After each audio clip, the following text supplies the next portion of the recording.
कहा एक गहरे समुंदर में, यानी ये पता तो मिला आदमी की इस संसार में प्राणियों की उत्पत्ति के पहले ये समुंदर बन चुका था। इसी समुंदर के गहरे समुंदर की पेंदी में तलहटी में एक जीव जन्म लेता है जो इतना छोटा था उसको वन सेल वायरस कहा जाता। यही वायरस आगे चलकर वायरस के दो भाग हो गए, एक पॉजिटिव और एक निगेटिव। जब मानव जाति का जन्म होता इसके शरीर में अनगिनत वायरस, कुछ वायरस इसके शरीर की रक्षा के लिए और कुछ वायरस इसके शरीर का विनाश करते। इसी क्रिया पर जन्म और मरण की क्रिया प्रारंभ हो गई। यानी कुछ वायरस आपके शरीर के लिए जरूरी है और कुछ वायरस इस पर निगेटिव प्रभाव देते। जैसे अभी आपने कोरोना वायरस का नाम सुना, ये कितना खतरनाक वायरस हो गया जिसने लाखों लाख लोगों की जिंदगी ही ले लिया। बड़े बड़े वैज्ञानिक, डॉक्टर, इंजीनियर मार दिए गए। इसी तरह का वन सेल वायरस जब समुद्र की पेदी में जन्म लिया उसमें गुणात्मक वृद्धि प्रारंभ हो जाती है। समय बीतने के बाद गुणात्मक का मतलब 1 से 2, 3, 4, 5 नहीं, 1 से 2, 2 से 4, 4 से 16। अब 16 में भी 16 से गुणा करो। देखते देखते जैसे ईंट पर ईंट रखते जाओ तो लंबी चौड़ी दीवार बन जाती है। ईंट अलग अलग कर दो कितनी छोटी होती, ईंटों को जोड़ दिया तो किला, मकान, महल सब बन जाता। ऐसे जब ये वायरस इसमें वृद्धि होती धीरे धीरे बहुत बड़ा पिंड बन गया और इससे सबसे पहले समुद्र में फिश, जिसको आप मछली कहते हो, का एक प्राणी की शरीर बनी जिसको फिश यानी मछली कहा गया। और तमाम मछलियां फिर समुद्र में बढ़ती चली गई। इसके बाद कुछ मछलियां समुद्र के बाहर आ गई धरती पर। अब धरती पर पानी में रहने वाली मछली, परिस्थिति बदलती गई। संसार में एटमॉस्फियर में जलवायु यानी ये जल और हवा, इसमें तमाम प्रकार के परिवर्तन होने लगे। कभी वर्षा होती थी, कभी टेम्परेचर। इस प्रभाव में आकर के धीरे धीरे इसको विकास की थियरी कहा जाता है। इसका मतलब ये आदमी जिस परिस्थिति में होता है उसी तरह अपना स्वभाव, संस्कार, आदत बना लेता है। जैसे आप एसी बंगले में रहते हो, नौकर चाकर आपकी सेवा करते, आज पकड़कर आपको जेल में डाल दिया गया, अब वहाँ कोई नौकर मिलेगा? अपने पानी गर्म करो, अपने ना पानी गर्म कहाँ मिलेगा? मान लो अगर आप बीमार हो, डॉक्टर ने रिपोर्ट दे दिया ये मुलजिम अगर ठंडे पानी से नहाएगा तो मर जाएगा। इसका इंतजाम सरकार या जेल के अधिकारी जरूर करेंगे। और लेकिन आप कहो घर इतनी सुविधा मिले, अब जेल में आदमी को उसी तरह की रोटी, घर में तो अपनी इच्छा अनुसार आप भोजन करते हो, 4-4 चोखा, 4-4 अटनी, 4-4 सब्जी, माल पुआ, रोज टेस्ट बदलते हो। लेकिन बड़ा से बड़ा आदमी अगर जेल में जाएगा तो उसको जेल के आइटम के अनुसार ही भोजन मिलेगा। जो जेल में बनता मोटी छोटी रोटी और ऐसी दाल बनेगी कि दाल के उसमें पता ही नहीं, तो पानी ही पानी नहीं, लेकिन खाना पड़ेगा। बाहर से आपके लिए भोजन अलाउ ही नहीं होगा। इसी तरह आदमी फिर भी जीता है। 10 साल 20 साल बड़े बड़े मंत्री, बड़े बड़े मिनिस्टर एसी बंगले में रहने वाले और जेलों में अपने बुरे समय को, इतने क्लिष्ट समय को देखो काट ले जाते। इसी तरह से परिस्थितियां मनुष्य के विकास में, लोग कहते भाई संघर्ष, जब आप गरीबी में संघर्ष करके अमीर बन जाते हो, वही गरीब आदमी अमीर बन जाता, अमीर आदमी लापरवाही करता गरीब बन जाता। इसको कहते हैं विकास की थ्योरी। अब देखो मछलियों के पंख खत्म, अब उनको चूंकि पानी में नहीं जमीन पर चलना, अब उनके पंख की जगह पैर जमने लगे, पैर जमने लगे, 4 पैर जमे, 4 पावे के जानवर। इसमें आगे चलकर के बानर जाति की उत्पत्ति होती है और इसी बानर जाति का आगे चलकर जब एक खड़ा होकर चलने लगे तो इनका 2 पैर 2 हाथ बन गया, 2 पैर तो 2 टांग बन गई। और जब ये थोड़ा खड़े होने लगे इनका आगे वाला पैर छोटा बन गया इसको हैंड यानी हाथ कहा जाने लगा और इसी से आदि मानव ने जन्म लिया। आदि मानव लोग जंगल में रहते थे, लेकिन चूंकि बानर के वंशज थे इसलिए लोग वेजिटेरियन लाइफ सिस्टम, आदि मानव शाकाहारी हुआ करते थे। जिस बानर से बानर को मानव जाति का पूर्वज माना जाता, और पीछे चलोगे तो फिश, लेकिन बानर को आदि मानव का पूर्वज माना जाता। अब हमारा पूर्वज बानर तो शाकाहारी रह गए और आदमी थोड़ा जब और डेवलप किया इसमें डिवाइडेशन होने लगा।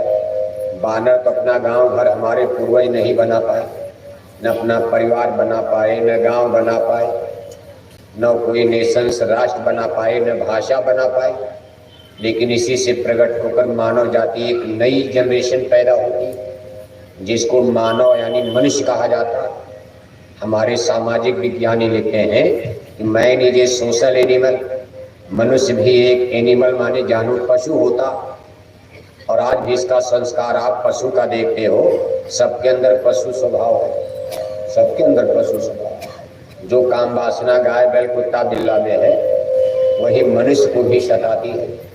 अगर इस पर ब्रीफ न किया जाए, इसको रोका न जाए, ज्ञान और सत्संग न सुनाया जाए तो चाचा भतीजी को नहीं पहचानेगा, मामा भांजी को नहीं पहचानेगा, बाप बेटी को नहीं पहचान पाएगा, भाई बहन को नहीं पहचान पाएगा। क्योंकि काम वासना गाय बैल कुत्ता बिल्ला की तरह मनुष्य को भी परेशान करती है। और जो लोग सत्संग से दूर हो जाते, जिनका संस्कार कमजोर हो जाता है, तमाम घटनाएं आप इस समय मीडिया में पढ़ते रहते हो। भाई इतनी बड़ी घटना हो, इतनी बड़ी चाचा भतीजी को लेकर फरार हो गया, कहीं मामा भांजी को लेकर फरार हो गया और कहते भाई ये तो प्रेम है, प्रेम, इसको प्रेम कहते हैं। प्रेम नहीं, ये तो वासना है, ये मन का की बीमारी है, इसको कभी प्रेम नहीं कहा जाता है। प्रेम तो केवल आत्मा परमात्मा ही था, आत्मा और परमात्मा में ही प्रेम था। और जब से आत्मा परमात्मा से अलग हो गई, प्रेम सब लोग भूल ही गए। अब किसी से आप दोस्ती करो कि हम आपको बहुत मानते हैं, आपको दारू पिला रहा है, दोस्ती हो गई, अब इसको प्रेम कहा जाए? बाद उसी को गोली मरवा दिया 2 लाख में दिखाने के लिए, तो प्रेम है।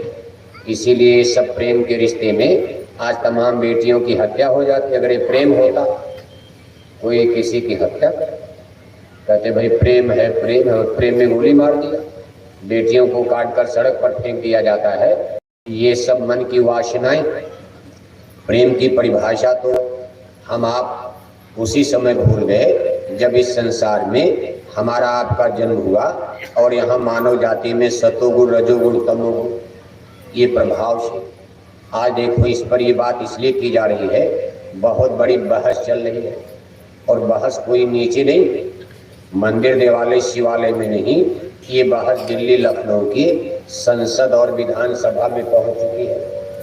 जो देश के पॉलिटिकल पर्सन, नेता, लीडर कभी रामायण गीता से परहेज करते थे, मंदिर देवालय शिवालय के लिए कान पकड़ते थे, नाम मत लेना, जो धर्म को अफीम समझते थे, जो ये कहते थे कि नहीं ये धर्म कर्म सब बकवास है, धर्म कर्म के चक्कर में विकास हमारा रुक जाता। अगर हमको डेवलप करना है, विकास करना है तो धर्म को छोड़ो, क्योंकि धर्म मनुष्य का शोषण करता। देखो राजनीतिक लोग ये मानते धर्म जो है मनुष्य का शोषण करता, नुकसान करता। जैसे आज आप सत्संग में आए हो तो 100-200 का तो डीजल पेट्रोल लगा दिया और यहाँ भी दान दक्षिणा भी चढ़ाओ, फिर जाओगे डीजल पेट्रोल लगेगा, शाम तक आपका जेब खाली हो जाएगा। पूछा जाएगा भाई सत्संग में गए थे पूजा करने, क्या मिला? आप कहोगे बहुत मिला, कहा दिखाओ। और जेब में जितना 1000 लेकर घर से चले तो बाबू साहब का रजिस्टर चल गया, कहीं यहाँ झोली चल गई, तो सब जेब खत्म। कितने तो भक्ति में बेचारे अपना सब डाल देते, भाड़ा भी नहीं रहता, फिर दूसरे से कर्जा लेते हैं भाव में आकर। तो हमको भाड़ा नहीं, भूल गए हम, पूरी फुटकर था नहीं। अब फुटकर होता तब तो 10 से ज़्यादा देते ही नहीं, लेकिन फुटकर मिला नहीं तो पूरी नोट डाल दिया 500। अब घर जाने के लिए जेब में कुछ नहीं, कर भाई कर्जा दे दो। हम आपका अगले सत्संग में उधार दे देंगे, लेकिन जब लोग पूछते भाई मिला क्या, तो आप कहोगे बहुत मिला, लेकिन बहुत क्या मिला, जेब तो खाली हो गई। तो घर वाले भी डांटते, रोज रोज क्या झंडा लिए घूमते रहते। इससे अच्छा तो आप इतनी देर तक यहाँ समय दिया, पैसा भी खर्च, कहीं मनरेगा में भी मजदूरी करते तो 500 तो मिलता, कहीं कोई आप लेबर का काम करते तो 200-400 कमा लेते। अब देखो आज के समाज में ये मानकर चला जा रहा है, मंदिर में, देवालय में, शिवालय में, हर जगह जनता का शोषण होता, यानी देवी देवता भी शोषण करते, ईश्वर भगवान स्वर्ग नरक के नाम पर धमका करके, जैसे से किसी का हमारी बात मानो नहीं तो हम तुमको जेल में डलवा देंगे। और वो लोग ये कहते हैं कि स्वर्ग और नरक का भय दिखाकर धर्म जो है जनता को डरवाता है, शोषण करता।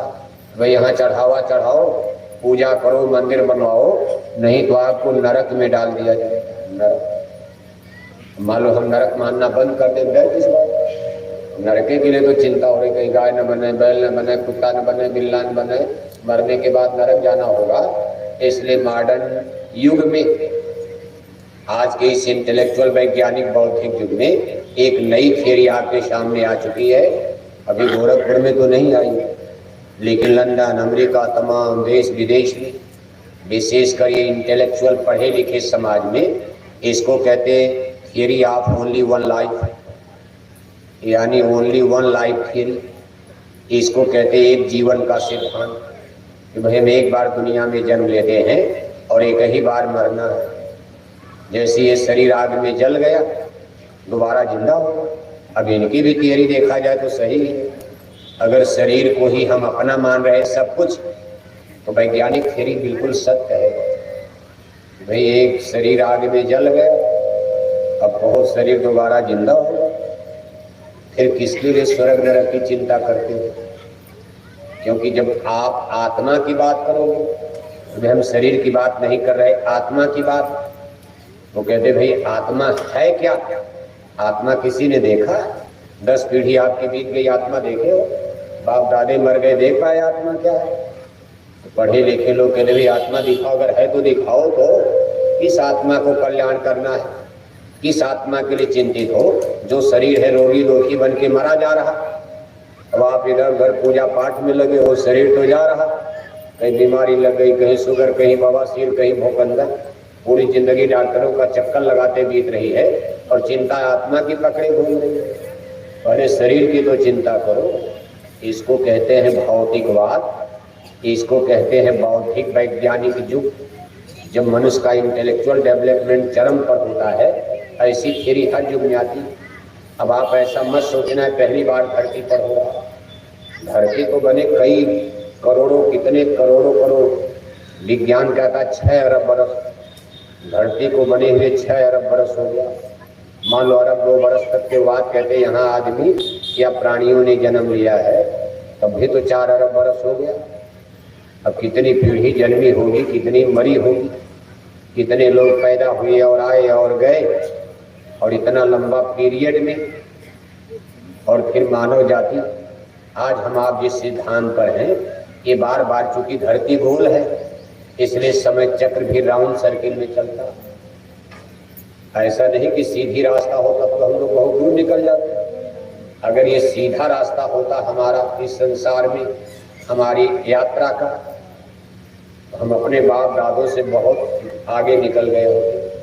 लेकिन ये राउंड सर्किल में है। जैसे गोल चक्कर खींचकर आप किसी आदमी से कहो इस पर चलो, आप चलते चलते चलते चलते थोड़ी देर के बाद वही आएगा, फिर आगे बढ़ेगा, फिर चलते चलते वही आएगा। जैसे ही धरती पर आप गोरखपुर से सीधे पश्चिम दिशा में जाओ, तो 1-2 साल चलने के बाद फिर आप गोरखपुर में ही आ जाओगे। फिर आप आगे चलो, फिर 7-2 साल चलने के बाद फिर आप बिगही में ही आकर खड़े हो जाओगे, क्योंकि धरती गोल है। इसी तरह परमेश्वर ने, उस रचनाकार परमेश्वर ने यहाँ काल टाइम पीरियड को भी राउंड सर्किल में, गोल चक्कर में बांट दिया, और इसको उन्होंने 4 भागों में खुद बांटा। इसमें आदमी का कोई बस नहीं है, यानी समय टाइम पीरियड को 4 कालखंड में ईश्वर ने अपने कानून के मुताबिक डिवाइड कर दिया है। सतयुग, त्रेता, द्वापर, कलयुग की बात गीता में भी लिखी। भगवान योगेश्वर श्री कृष्ण जी महाराज अर्जुन को समझाते कह रहे, अर्जुन इस रहस्य को नहीं जान पाओगे। अरे अर्जुन, ये सूरज तो मेरे सामने बना।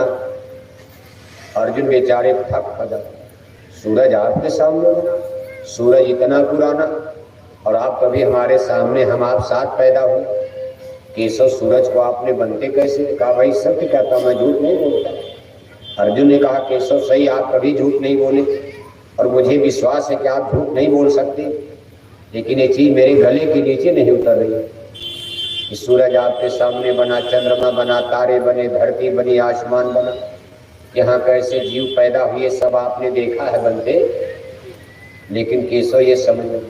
अरे कहा इतना ही नहीं, आगे श्लोक में जाकर थोड़ा और 2 पत्ती बढ़ा दिया, अपना थोड़ा और भेद क्लियर कर दिया। अरे कहा अर्जुन, ये सूरज मैंने ही बनाया, मेरे सामने मैंने ही बनाया, चंद्रमा मैंने बनाया, ये तारे मैंने बनाए, धरती आसमान मैंने बनाया। अब अर्जुन को सुखता बढ़ती, कहा आपने बनाया? अरे आप तो अब बताओ, वो तो गाय के चरवाहे कहीं चरो, अभी तो उनको कोई भगवान भगवान मानने के लिए तैयार नहीं। वो तो महाभारत युद्ध में जब सबको मार काट दिया, बाद में लोगों ने कहा, ऋषि मुनि तो जानते थे, जैसे उस समय के परम पुरुष योगेश्वर वेदव्यास जी को खूब पता था कि योगेश्वर कृष्ण काल ब्रह्म के अवतार है, लेकिन और आम आदमी क्या जाने भाई, ये तो यह है, ठीक है थोड़ा हमसे ज्यादा ज्ञानी होंगे, थोड़ा अकलमंद होंगे, बुद्धिमान होंगे, लेकिन इतनी बड़ी स्पिरिचुअल पावर होगी ये कोई कैसे समझ सकता है। तब भगवान के ने अपना चतुर्भुज रूप दिखाया, कहा मैं कौन हूँ देखो, और कहा इन दोनों आंखों से देख नहीं पाओगे, गो गोचर जहलो मैं हो गया। देखिए इनके मुंडन का समय हो गया है, मुहूर्त, सब लोग अपने अपने दुआ देना ही। जय गुरुदेव।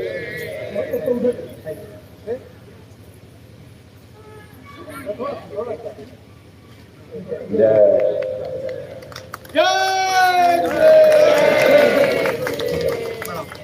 जय जय जय। तो देखो आप, योगेश्वर श्री कृष्ण जी महाराज ने अर्जुन को विश्वास देने के लिए अपना चतुर्भुज रूप, एक श्री स्वरूप कहा। अर्जुन, हाड़ मांस की शरीर का और उस चेतन रूप और स्वरूप में बहुत डिफरेंस है। जैसे पिंजड़े में पक्षी बोलता, हे अर्जुन इस हाड़ मांस के पिंजड़े में मैं काल ब्रह्म पुरुष बोल रहा हूँ, लेकिन तब तक विश्वास ने जब तक दिखा नहीं दिया। जब उन्होंने अपना चतुर्भुज स्वरूप, योगेश्वरी स्वरूप, ब्रह्म स्वरूप दिखाया, यानी पूरा ब्रह्मांड देख रहे, भगवान कृष्ण की काया कितनी बड़ी। अर्जुन देखते देखते थक गए, नाप जोख नहीं पाए, तब चरणों पर गिरकर कह दिया था, त्वमेव माता च पिता त्वमेव। आज ये श्लोक आप हर घर में हिंदू लोग पढ़ते हैं, त्वमेव माता च पिता त्वमेव, लेकिन ये अर्जुन ने भगवान कृष्ण की स्तुति किया था कि हे केशव, मैं तो आपका अपना रिश्तेदार मानता था, क्योंकि भगवान कृष्ण की सगी बहन सुभद्रा की अर्जुन से शादी भी हुई, बड़ा सगा रिश्ता नाता था, उसी भाव में देखते थे, प्रेम था। कहा केशव, मुझसे जाने अनजाने गलती जरूर हुई है, हंसी मजाक में मैंने आपको कभी कभी गाली भी दिया, क्योंकि भगवान कृष्ण की बहन और अर्जुन से शादी, अर्जुन का रिश्ता ऊपर था और भगवान कृष्ण की बहन तो रिश्ता नीचे था। अर्जुन माफी मांगते, कहा केशव, मैंने हंसी मजाक में कभी गाली भी दिया होगा। एक कृष्ण, मैंने आपको कभी कभी यादव भी कह दिया था, मैंने आपको ग्वाला भी कहा है, मैंने कभी कभी आपको गाय का चरवाहा भी कह दिया। अरे आप कितना जानते हो, इस तरह की बातें कभी कभी आ जाती। हे केशव, मुझे माफ करना, मैं बिल्कुल नहीं जानता था कि आप कौन हो, लेकिन आज मेरी समझ में आता है और प्रणाम करते हैं। त्वमेव माता च पिता त्वमेव, त्वमेव बंधुश्च सखा त्वमेव, त्वमेव विद्या द्रविड़म त्वमेव, त्वमेव सर्वमं देव देव। हे केशव, आप सब कुछ हो, त्वमादिदेव पुरुषः पुराण। ये सब देखो स्तुति करने के बाद भगवान के ने कहा, गाना मत गाओ, ये धनुष उठाओ, युद्ध करो, मेरा असली काम, मेरा हुक्म है ये गाना बजाना छोड़ो, ये गांडी धनुष उठाओ, इन पापी राजाओं की गर्दन को काटो जिसके लिए तुम इनकार कर रहे थे। आज मैंने ये खेल कर दिया। बड़े बड़े ऋषि मुनि मुझे नहीं जान पाए। 10-10 हजार वर्ष तपस्या करने वाले अर्जुन मेरे इस स्वरूप का दर्शन नहीं पाए, लेकिन आज मेरी मजबूरी थी, तुमसे मुझको युद्ध करवाना है, इसलिए बिना की तपस्या की। तुमने न योग किया, न साधना किया, न त्याग किया, और ये वैराट रूप मैंने दिखा दिया। लेकिन अब युद्ध करो, मेरे हुक्म का पालन करो। युद्ध होता है, और युद्ध के बाद जब अभिमन्यु मार दिया गया, अर्जुन फिर बेचारे पड़ गए।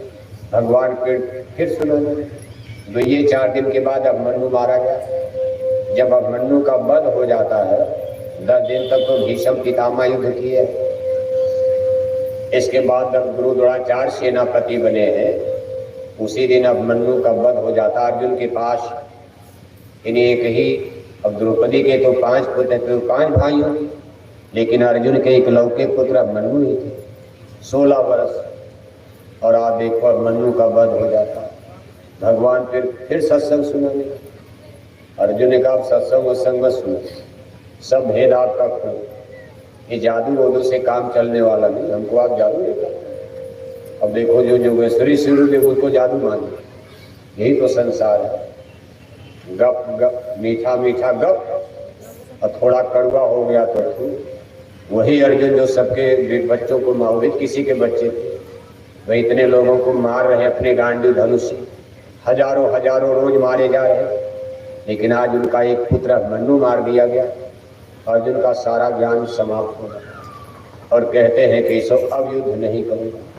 भगवान कृष्ण कहते हैं धनंजय ये धर्म युद्ध है, इसमें कौन मरेगा कौन जिएगा ये नहीं देखा जाता। परिणाम देखो, महा संसार में आपकी यश कीर्ति फैलेगी। कि धर्म की रक्षा के लिए अपने परिवार का, खानदान का उन्होंने बलिदान कर दिया। मर भी जाओगे, हे अर्जुन आप भी मर जाओगे, इतिहास में अमर हो जाओगे। मरना तो है ही है। एक अच्छे काम के लिए मरा हुआ मनुष्य कभी मरा नहीं माना जाता, अमर हो जाता। राम अमर, कृष्ण गांधी अमर, सुभाष अमर, ये सब लोग अमर माने जाते हैं। और जो खाते पीते सोते मरता अपने बेटा बेटी के लिए, उसको कौन जानता। मरने के बाद फिर रही बढ़ाई के बाद लोग भूल ही जाते, कौन मानता। घर वाले ही भूल जाते, 2-1 साल पुण्यतिथि मनाते, इसके बाद कौन रोज, तब तक घर में कोई और मर गया। दादी मर गए पुण्यतिथि, दादा मर गए पुण्यतिथि, और तब तक पिताजी मर गए, तब तो बेचारा पुण्यतिथि ही। शादी करना बेटा बेटी की तो पुण्यतिथि मनाई जाएगी, हर साल शादी करना, ब्याह करना। तो धीरे धीरे घर में भी पुण्यतिथि उथी का काम खत्म, और दादा की फोटो वोटो बनी है, 2-4 साल में भी चींटी दीमक चाट जाते हैं। कौन पूछता। आपसे पूछा कि अपनी 3 पीढ़ी के पीछे का नाम बताओ, दादा के दादा का, आप दिमाग पर जोर डालोगे तब भी नहीं बता पाते हो। लेकिन जो लोग मर कर जिंदा रहते हैं, लाखों बरस बीत गए, राम को कोई भूल रहा, 5000 बरस बीत गया, भगवान कृष्ण को कोई भूलता है। गांधी जी सूरज के ऊपर चले गए, सूरज से भी ऊपर। अब गांधी को कोई लाख गाली दे, किसी को गाली देकर कोई गांधी बन जाएगा। अब आज के जमाने में आदमी गाली देता ही है। 2 बोतल दारू पी लिया, बस खजने के चौराहे पर खड़े होकर तब तक भगवान राम को गाली, तब तक रामायण को गाली, तब तक भगवान कृष्ण को गाली, तब तक गीता को गाली, तब तक गांधी महात्मा को ही गाली। ये कर दिया, ये कर दिया, ये कर दिया। और भाई गांधी को गाली देना तो आसान है, लेकिन गांधी बनना बड़ा कठिन होता है। 75 साल देश को आज़ाद भी हो गया, हजारों पॉलिटिकल पर्सन भारत में पैदा हुए। सब चाहते हैं कि गांधी की तरह से हमारी गोरखपुर की सब जनता पूजा करे, हिंदू मुसलमान अमीर गरीब राजा प्रजा सब हमारे ऊपर माला चढ़ावा आरती करें। हमारे मरने के बाद समाधि पर लोग ले जाकर के पुष्पांजलि अर्पित करें।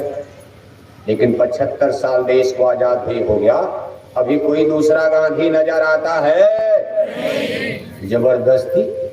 जबरदस्ती गांधी बन जाओगे आप।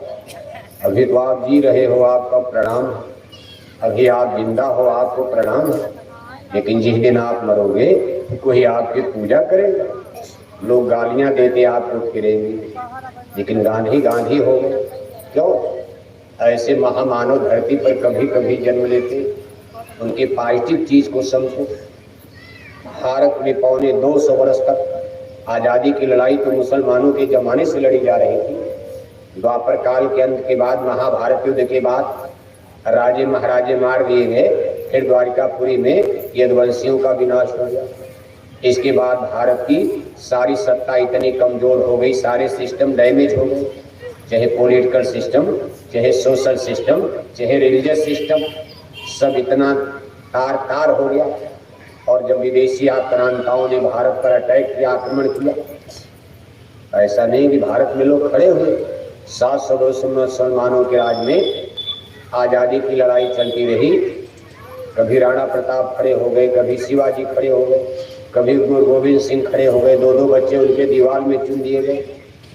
इसके बाद अंग्रेज, मुसलमान गए, अंग्रेज आ गए, तार से गिरे खजूर पर आ गए। मुसलमानों के जाते ही ब्रिटानिया हुकूमत आ गई। भारत आज़ाद नहीं हो पाया। आज़ादी की लड़ाई में अंग्रेजों के शासनकाल में इतनी बड़े बड़े रिवोल्यूशन भारत में हुए। कहीं महारानी लक्ष्मीबाई की क्रांति, कहीं ये कहीं वो, कितने लोग सूली फांसी पर मरे कहे। देश के देशी तमाम राजे महाराजे अपने तीर तलवार, 650 राजा भारत में थे। जिस समय भारत में अंग्रेजों का राज था, 650 स्टेट यानी राज्य घराने, और सबके पास कुछ न कुछ मिलिट्री पावर थी, तीर तलवार बंदूकें भी अंग्रेजों के जमाने में देशी राजाओं के पास भी कुछ तोड़ कुछ बोले, अंग्रेजों इतना तो नहीं था। और 650 राजा मिलकर तीर तलवार से अंग्रेजों का मुकाबला नहीं कर पाए। सब लोग हताश हो गए, निराश हो गए। तब देखो एक दुबले पतले आदमी आधी धोती ओढ़ लिया, आधी पहन लिया, एक हाथ में गीता ले लिया और ऐसे कहने लगे, आओ हम लड़ेंगे, ताल ठोक, अब आपसे हम लड़ेंगे। लोगों का ये लड़ेंगे। कोई अंग्रेज अफसर अगर गांधी जी को एक थप्पड़ मार देता तो गांधी जी तुरंत मर जाते, बड़े दुबले पतले आदमी। लेकिन गांधी जी का भाई ताल ठोक दिया, हम लड़े। और जब रिवोल्यूशन में, और हाथ में क्या है, लाठी भी नहीं। लड़ना है संसार की सबसे बड़ी मिलिट्री से। उस समय ब्रिटानिया हुकूमत संसार की सबसे बड़ी मिलिट्री पावर मानी जाती थी, जिसके राज में सूरज कभी डूबता नहीं था। उनके पास गोला है, बम है, बंदूक है, बड़ी भारी पावर है। लेकिन आज उस निहत्थे गांधी जी हाथ में केवल क्या ले लिया, श्रीमद् भागवत गीता। हम आपको रामायण गीता का महत्व समझाना चाह रहे हैं। एक हाथ में गीता ले लिया और एक हाथ में एक लाठी, मारने के लिए नहीं, क्योंकि दुबले पतले आदमी थे, सड़कें उस समय थी नहीं, इस तरह से कार मोटर भी नहीं थी, ज्यादातर उनको गांव में पैदल चलना पड़ता था, इसलिए लाठी का सहारा लेकर चलते थे दुबली पतली से। तो कहा भाई हम आपसे लड़ेंगे। और जब गोरखपुर आए, कहीं गांव में जाना है तो पैदल चलिए, न कोई आडी गार्ड न कोई बॉडी गार्ड। बताओ आज कोई नेता लीडर बिना बॉडी गार्ड के चलेगा? आजाद भारत में एक गांव का मुखिया, सरपंच, प्रधान भी सरकार से कहता है हमारे जान के लिए खतरा है, हमको 2 बॉडी गार्ड दे दीजिए। अब सरकार सबको कहाँ से बॉडी गार्ड देगी? बताओ, प्रधान भी बॉडी गार्ड, ब्लॉक प्रमुख बॉडी गार्ड। बॉडी गार्ड क्या करेंगे? बॉडी गार्ड भी मर जाते हैं। नेता तो जाएंगे, बॉडी गार्ड भी बेचारे मर, उनका कोई दोष भी नहीं। गोली बम चल गया तो बॉडी गार्ड भी मर जाते हैं। तमाम लोग मर गए, 2 प्रधानमंत्री मारे गए, उनके साथ कितने बॉडी गार्ड मर गए, कितने नेता लीडर पर बम बरसता है, साथ में बेचारे बेगुनाह, कोई गलती नहीं, और बॉडी गार्ड लोगों की भी जान चली जाती है।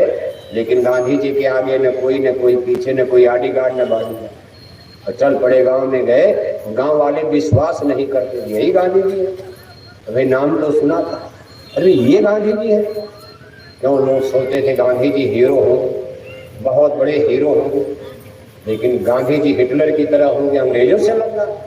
गांधी जी नेपोलियन बोनापार्ट होंगे, गांधी जी स्टालिन होंगे, लेनिन होंगे, गांधी जी कोई बहुत बड़े वीर बहादुर होंगे, लेकिन कुछ, अरे ये आदमी ये क्या लड़ेंगे? लेकिन जनता जब विश्वास करती नहीं यही गांधी जी है, तो देखो औरत, मर्द, बच्चे, बच्चियां सब पीछे पीछे। एक गांव से दूसरे गांव जाना है, सारी जनता गांव से दूसरे गांव तक पहुंचाने जाती थी। इतिहास बताता है, चल पड़े जिधर तो डगमग में, चल पड़े जिधर तो पग डग में, चल पड़े कोट पग उधी हो। जिधर गांधी के 2 पैर चलते थे, करोड़ों करोड़ों पैर पीछे पीछे, यानी जनता पीछे पीछे पीछे पीछे। और जब देश की जनता जाग गई, मिलिट्री क्या करेगी? मिलिट्री पूरी जनता को तो मारेगी नहीं। तो भाई सब लोग भगत सिंह बन जाते और उन्हें सबको फांसी पर चढ़ा। एक भगत सिंह, दो भगत सिंह, 10 भगत सिंह, 2-4 क्रांतिकारी थे, चलो फांसी पर लटका दिया। सारी जनता डर गई, हमको भी लटका दिया जाएगा। लेकिन गांधी जी नहीं डरे और चल दिए। जब सारी जनता को जगा दिया तब अंग्रेज सरकार हिल जाती है। और आज इतिहास साक्षी है कि साबरमती के संत तूने कर दिया कमाल। लड़ी धरती पर तूने अजब ढंग की लड़ाई, न दागी कहीं तोप न बंदूक चलाई, ले ली आजादी बिना खड़क बिना ढाल। साबरमती के संत तूने कर दिया कमाल। ऐसे गांधी जी को आज आपके गोरखपुर में चौक चौराहे पर ऐसे लोग गाली देते हैं जिनके बीवी बच्चे उनके बस में नहीं। बीवी कहीं जा रही, बच्चा कहीं जा रहा, 2 बोतल दारू पी लिया, घर में शाम को सब्जी का व्यवस्था नहीं है, घर में सब्जी का इंतजाम नहीं, दिन भर ठेला खींचते हैं, मजदूरी करते हैं, गिट्टी मिट्टी तोड़ते हैं, काखा गाघा भी नहीं जानते। और 2 बोतल दारू पी लिया तो गांधी जी को गाली, 2 बोतल दारू पी लिया तो रामायण को गाली, कहीं भगवान राम को गाली, तब तक कुछ नहीं तो मिला तो पंडितों को ही गाली। ये सब चौपट काम पंडितों ने कर डाला, पंडितों ने कर दिया। आज भारत में 6,500 हिंदू धर्म में 6,500 जातियां बताई जा रही, 6,500। अभी जंगलों में खोजा जा रहा है कितनी जातियां अभी और निकलेगी। 6,500 जाति हिंदुओं में, मुसलमानों का छोड़ो। अभी आज सरकारी बजट में 6,500 जातियां, सब पंडितों ने, पंडित यही काम कर रहे, बैठ के जातियां बना रहे थे, उनके पास कोई और काम नहीं था। 6,500 जातियां बन गई और कहते बस पंडितों ने बनाया। तो पंडितों को ही गाली देना शुरू कर दिया, कोई किसी को गाली देता, अपनी जुबान पर लगाओ नहीं। सच्चाई नहीं जानोगे तो फिर इसी तरह लड़ करके मर जाओगे। पंडित हरिजन लड़ जाओगे, यादव ठाकुर लड़ जाओगे, हिंदू मुसलमान तो लड़ ही रहे हो। अब स्थिति ये पहुंच गई है, हरिजन ब्राह्मण लड़ जाओगे, यादव ठाकुर लड़ जाओगे, फिर मौर्य कहते हम भी पीछे नहीं, हम भी अधिकार देंगे। मौर्य लोग कहते हम भी लड़ेंगे, धर पासवान कहते हम भी लड़े, सब डिवाइड होते जा रहे हैं। मानो तो मानो है, इस बात को कभी आपने विचार किया है कि डिवाइडेशन कैसे होगा? जब ईश्वर ने, भगवान ने एक मानव जाति बनाई, मान लो सबसे पहले इसमें ब्राह्मण पैदा हो गए, ब्राह्मणों को किसने बनाया? सारी जातियों के रचयिता अगर ब्राह्मण है मान लिया जाए, वैसे बिल्कुल गलत है ये बात। अगर सब ये जातियां ब्राह्मणों ने बना दिया तो प्रश्न ये उठता है कि ब्राह्मणों को किसने बना दिया? ब्राह्मण अपने आप बन गए। और अगर ब्राह्मण अपने आप बन रहे थे तो 90% लोग घास छीन रहे थे। उस समय आपको विरोध तो करना चाहिए था। 90% ब्राह्मण तो 10% ऋषि मुनि ज्ञानी ध्यानी। ये सतयुग त्रेता द्वापर में ऋषि मुनि ज्ञानी ध्यानी, यही वर्ग ब्रह्म ज्ञानी ब्राह्मण कहा जाने लगा। और इनकी संख्या केवल 10%। त्रेता द्वापर में भी, चाहे रामा अवतार चाहे कृष्णा अवतार, ब्राह्मण कभी मेजॉरिटी में नहीं है। ये नहीं कि एकदम उनका बहुमत हो गया। और आज कलयुग में भी देखते हो ब्राह्मण मेजॉरिटी में, न गोरखपुर ने आजमगढ़ कहीं मेजॉरिटी में, अकेले अपने दम पर वो कुछ नहीं कर सकते। फिर भी ब्राह्मण लीड कर गए। और अगर ब्राह्मणों ने इतनी बड़ा खेल कर दिया, इतना बड़ा रचना कर दिया, तो 90% लोग घास हिल रहे हैं। इसलिए ब्राह्मणों को दोष देना, ये सब चीजें नहीं समझता। इसलिए नेता होता के चक्कर में मत पड़ना। ये तो भाई को भाई से लड़ाएंगे, अभी ऐसा कानून बनाएंगे पति को पत्नी से लड़ा देंगे, फिर कहेंगे भाई बहन का हिस्सा बराबर, भाई बहन में ही लड़वा देंगे। भाई बेचारा बहन राखी बांधती है, भाई वचन देता है मैं तेरे स्वाभिमान की इज्जत की रक्षा करूंगा। अब बताओ, हिस्सा लेने के लिए दरवाजे आ जाएंगे तो भाई बहन का रिश्ता तो खत्म कर दूंगा। फिर पति पत्नी का रिश्ता खत्म कराएंगे, कहेंगे भाई ये पति चप्पल मारता है, पत्नी ने भी चप्पल मार दिया, कहेंगे बराबर बराबर हो गया, सब बराबर। चाहे अमीर गरीब राजा प्रजा औरत मर्द सब बराबर मिक्सचर करो। ये तो कुछ भी कर सकते, इनकी समझ में कुछ नहीं आ रहा। लेकिन एक संकेत मिल रहा, ये बात हम घुमा फिरा कर आपको इसलिए बता रहे हैं कि सारा विषय हमारे गुरु महाराज से जुड़ा हुआ है। आज के 50 वर्ष पहले सन 1970 के दशक में जब गुरु महाराज अपनी धार्मिक क्रांति को, रिलीजियस रिवॉल्यूशन को धार दे रहे थे, गोरखपुर की जनता को संसद संदेश, गुरु महाराज का यहाँ आना तो बहुत पहले से 1970, 71, 72 में गोरखपुर में जय गुरुदेव नाम का प्रचार बड़ी तेजी से फैल चुका था। उस समय गुरु महाराज ने कहा था, बच्चा आज मेरी बात को लोग भले न माने, लेकिन आगे एक समय आ रहा है कि गोरखपुर में रिलीजियस रिवॉल्यूशन, धार्मिक क्रांति खड़ी हो जाएगी। धार्मिक क्रांति का मतलब जनता की रुझान एक बार फिर धर्म की तरफ होने लगेगी। अब आप कहोगे नई बात क्या है? नई बात इसलिए है, जिस समय ये बात गुरु जी ने कहा था उस समय देश की जनता की रुझान नेता लीडरों की तरफ, पॉलिटिक्स की तरफ, पूजा पाठ का काम भले पीछे हो जाए, लेकिन पता चला कोई नेता लीडर दिल्ली लखनऊ से आ रहा है। अब उस जमाने के लोग तो बहुत कम बचे हैं, कुछ लोग बड़े बूढ़े बुजुर्ग, थोड़ा दिमाग पर जोर लगाओगे 1970 याद करो। 1970 का मतलब इमरजेंसी, आपातकाल, मीसा DIR, जब सब नेता जेल में बंद किए गए 75 था। उसके 5 बरस और पीछे चलोगे यानी 1970 का दशक, 65, 66, 67, 68, 69, 70, उस समय भारत में आपके गोरखपुर में नेता लीडरों की इतनी इज्जत होती थी। अगर पता चल गया कोई नेता लीडर दिल्ली लखनऊ से आ रहा है तो लोग पूजा पाठ, मंदिर में जाना स्थगित। तो भाई आज पूजा नहीं, कल करेंगे, आज हमारा देवता आ रहा है, फूल माला लेकर। तब सड़कें भी नहीं थी, कार मोटर साधन भी नहीं, कितने गरीबों के पास साइकिल भी नहीं थी। अरे कहा भाई कहाँ रहे? कहा भाई यहाँ से 5 मील दूर गांव में, बस पैदल चल दिया, फूल माला लेकर पैदल पैदल जाकर सड़कों पर लाइन लगाकर लोग नेताओं का दर्शन करने के लिए खड़े हो जाते और जब आए तो फूल माला बरसाते। उस समय ये बात कितनी मायने रखती है कि गुरु महाराज ने कहा था कि बच्चा ये भाव जनता का बिगड़ जाएगा।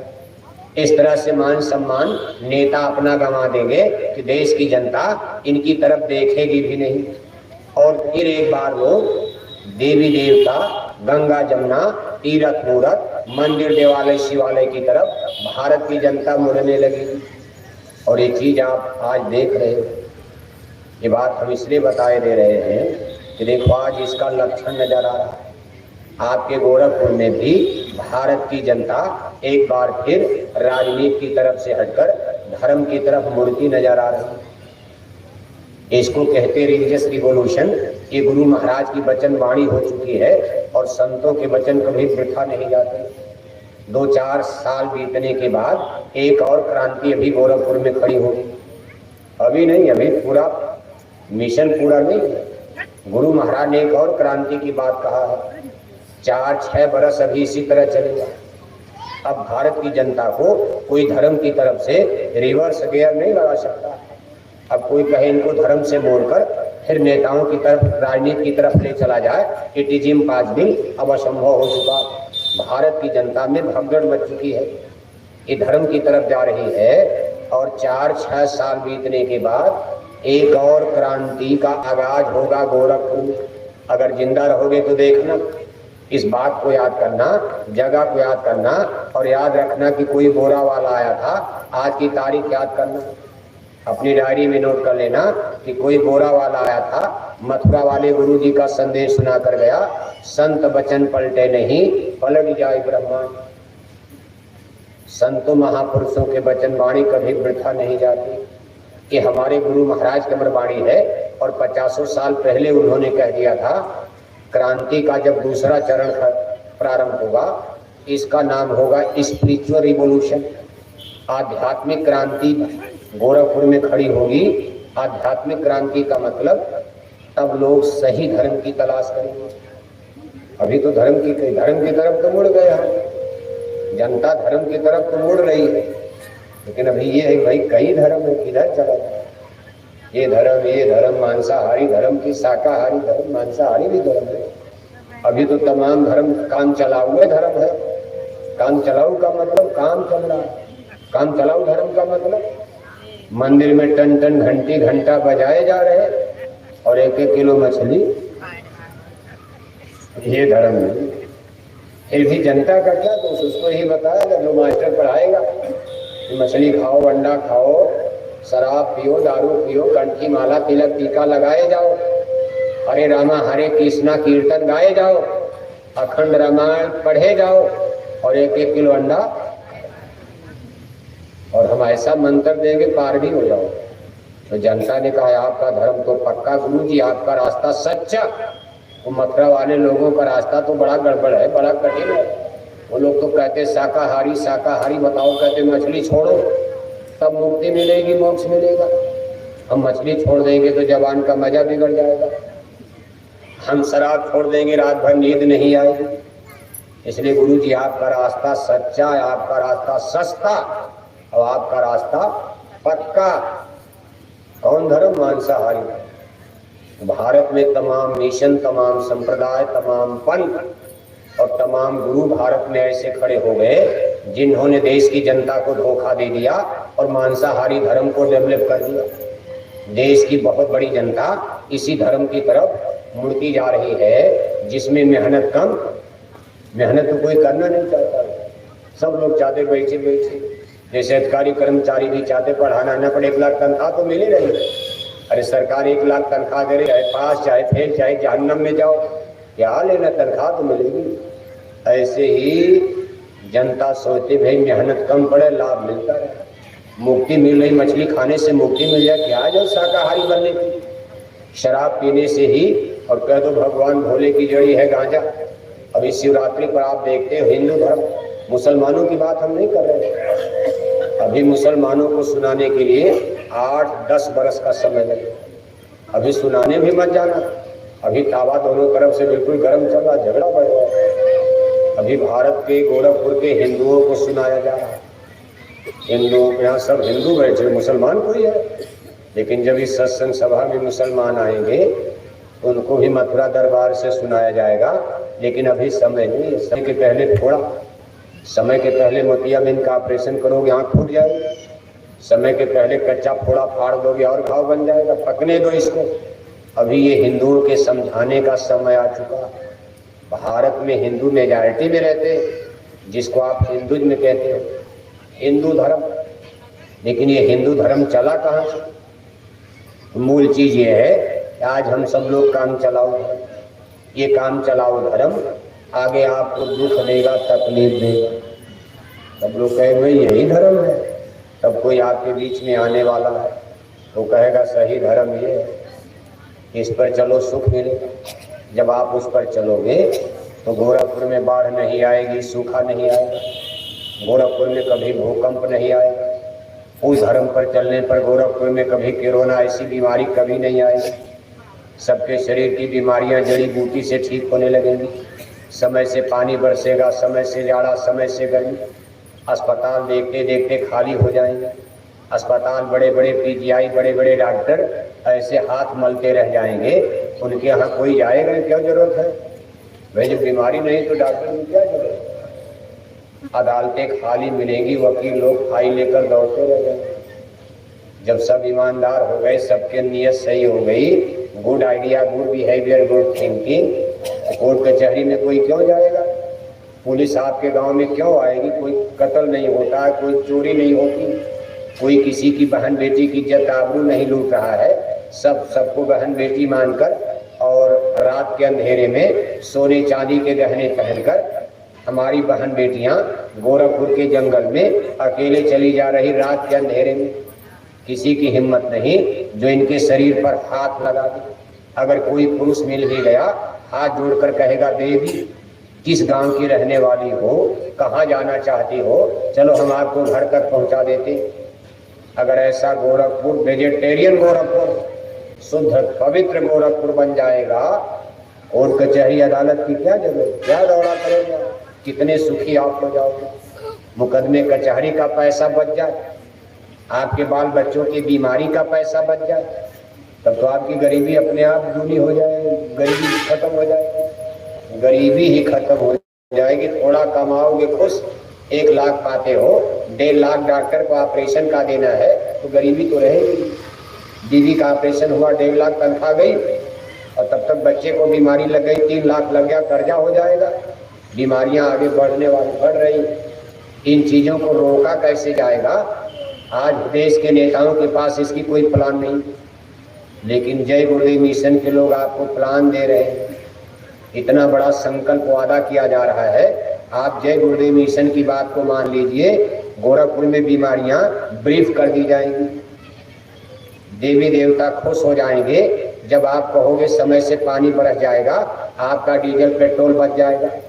लेकिन अभी नहीं, अभी तो कर दिया जाए तो हमारा विज्ञान कर दिया, साइंस कर रहा। गुरु महाराज ने जब यज्ञ करवाया, पहली यज्ञ देखो 22 मई से 28 मई 77 में साकेत सतयुग आगमन यानी अयोध्या में पहली यज्ञ हुई थी। 77 में जेल से निकलने के बाद गुरु महाराज ने कहा मैंने एक देवता को खुश कर दिया।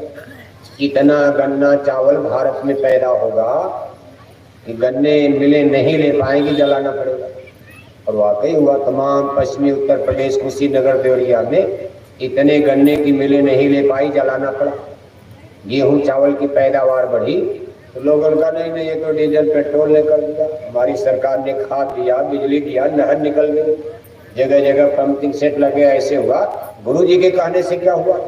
जब गुरु महाराज ने काशी नगरी में यज्ञ करवाया, काहे बालू मिट्टी यज्ञ की भभूत ये ले जाओ अपने अपने खेत में डाल देना, तो कई किलोमीटर में इसका असर आप डालोगे अपने खेत में, और आपके खेत में अगल बगल जो लोग काशी नहीं आए हैं उनके भी खेत पर असर पड़ेगा। तो लोगों का तो अंधविश्वास है, ये कैसे हो जाएगा? सही बात भाई, बालू मिट्टी डालने से पैदावार बढ़ जाएगी। आदमी आम आदमी को मानेगा नहीं, और अभी भी आप नहीं मानोगे। इसलिए अभी तो जरूरी यही है, सब करके थक जाओगा। जब थक जाओगे तब कुछ होगा, तब तो मानूंगा। इसलिए अभी तो परिस्थितियां विकराल होती नजर आ रही, लेकिन कुल मिलाकर की स्थिति बनने वाली है।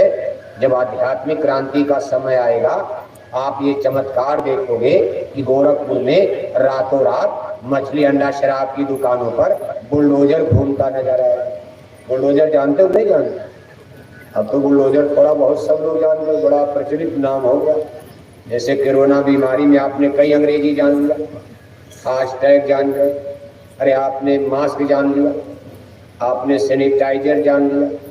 कोरोना वायरस नाम अंग्रेजी नाम है सर, कोरोना वायरस, कोविड-19, ये कई शब्द आप जान गए। इसी तरह इस समय बुलडोजर भी आप जान रहे हो, लेकिन अभी तो बुलडोजर लोगों के घर पर चल रहा है।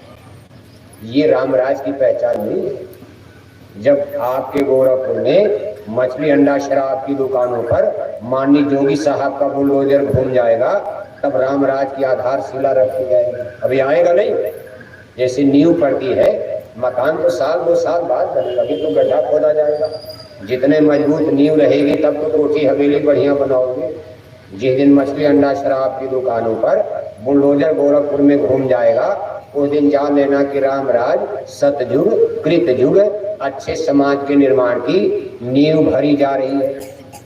इसके बाद बाकी काम को जाकिट वाले करेंगे कि वो सिपाही है कि आप जान नहीं पाओगे, लंका जला देंगे। अब की बार कोई जान नहीं पाएगा। हनुमान की पूंछ में और लगन न पाई आग, और पूरी लंका जल गई, चले निशाचर। उस समय तो पूंछ में आग लगी, हनुमान की पूंछ में आग लगी, उनकी पूंछ जलने लगी तो लंका जल गई। लेकिन अब की बार वास्तव में पूंछ में आग नहीं लगेगी, अब की बार आग नहीं लगेगी और लंका दहन होने वाला। जब लंका दहन होगा फिर मेघनाथ मारा जाएगा, कुंभकर्ण मारा जाएगा, अहिरावण मारा जाएगा, रावण मारा जाएगा। लंका का भौतिकवादी साम्राज्य, सोने की लंका जलकर भस्म हो जाएगी, तब रामराज की नींव पड़ेगी। इतना आसान आप सोच रहे हो? अंडे खिलाकर, शराब पिलाकर कोई माई का लाल गोरखपुर में रामराज ला पाएगा? भगवान राम के रामराज में अंडा बिकता था, भगवान राम के राज में शराब बिकती थी। कैसे रामराज खाक आएगा? आपके गोरखपुर में अंडे खाने वाले घट रहे कि बढ़ रहे? शराब पीने वाले घट रहे कि बढ़ रहे? क्या रामराज लाओगे? धोखा। कभी विश्वास मत करना, भी रामराज नहीं, अभी हम लोग रावण राज की तरफ बढ़ रहे हैं, जहाँ अंडे का खाना बढ़ रहा हो, हिंसा हत्या बढ़ रही हो, दारू शराब का पीना बढ़ रहा हो, करप्शन, बुराई, भ्रष्टाचार, व्यभिचार, अनैतिक कर्म बढ़ते जा रहे हैं। हम लोग 40 साल से बोरा पहन रहे हैं। मनुष्य का नैतिक पतन कैसे गिर रहा है, जरा अंदाजा लगाओ। एक हम आपको वानगी, एक नमूना बता रहे हैं। 40 साल से हम लोग बोरा पहन रहे हैं और आज इसी मिशन पर काम कर रहे हैं कि स्वामी जी का कहना है, ये शाकाहारी संदेश कि सब लोग अपने चूल्हे पर मुर्दा पकाना बंद करो, दारू शराब का पीना छोड़ो। 40 साल बोरा पहनते हो गया, हम लोग अभी गोरखपुर में बेटों की शराब नहीं छोड़ा पाए, और तब तक सूचना मिल रही है कि बेटियों ने भी शराब पीना शुरू कर। उल्टा हो गया। बेटे जिस समय ये बोरा पहना गया 14-15 मई 1983 में गुरु महाराज ने एक ही बार और अंतिम बार ये बोरा पहनाया। सन 1980-83 में बेटियां शराब पीती हैं ऐसी कोई सूचना नहीं मिलती थी, लेकिन 40 साल की मेहनत का फल क्या निकला? बेटों को शराब छोड़ने को कौन कहे, उल्टे बेटियों ने भी शराब पीना शुरू कर दिया। गप नहीं बोल रहे, बड़े बड़े यूनिवर्सिटी, बेंगलोर, हैदराबाद, चेन्नई, बम्बई, दिल्ली, आप चले जाओ जहाँ बेटियां इंजीनियर डॉक्टर की डिग्री लेने जा रही हैं। माँ बाप के चोरी चोरी वहाँ होटल वार क्लब में 11-11 बजे रात तक शराब पीती, किसी के हाथ में हाथ डालकर वहाँ नंगे नाच नाचा करती। तब तक उनको लेकर कोई फुर जंगल चला गया, गाँव में हल्ला मचा, बेटी गायब, पुलिस में FIR होता, खोजा जा रहा। 6 महीना साल भर बीतता है, बेटी की कटी पिटी लाश दिल्ली की सड़कों पर, बंबई की सड़कों पर, कहीं पेड़ के नीचे, कहीं नदी के किनारे बेटी की कटी पिटी मुर्दा लाश मिलती। कौन समाज आप बनाए? राम राज्य है, ऐसे ही राम राज आ जाए। और ये सब शराब के नशे में हो रहा। अगर बेटियों ने शराब न पिया होता, इंजीनियर बनना बुरा नहीं। हमारी बेटियां इंजीनियर बने, बेटियां डॉक्टर बने, टीचर ट्यूटर मास्टर बने, जज बैरिस्टर बने, कौन मना करता? जिस देश में सती सावित्री, सीता अनुसुईया, कर्णावती, दुर्गावती, पद्मावती बनकर भारत माता की बेटियों ने इतना महान कार्य किया हो, वहाँ बेटियां इंजीनियर डॉक्टर बने, कौन मना करता? लेकिन बेटियां शराब पीने लगेंगी, कभी राम राज आ पाएगा? बेटियां शराब पिएंगी, कभी धर्म कर्म जिंदा बचेगा? बेटियां शराब पिएंगी, कभी बुराई दूर हो पाएगी? बेटियां शराब पीने लगेंगी, कभी अच्छा समाज बन पाएगा? और अच्छा समाज अगर नहीं बना पाए तो जीवन का मूल मिशन लक्ष्य आत्म कल्याण में आप असफल माने जाओगे। अगर अच्छा समाज किसको कहते हैं?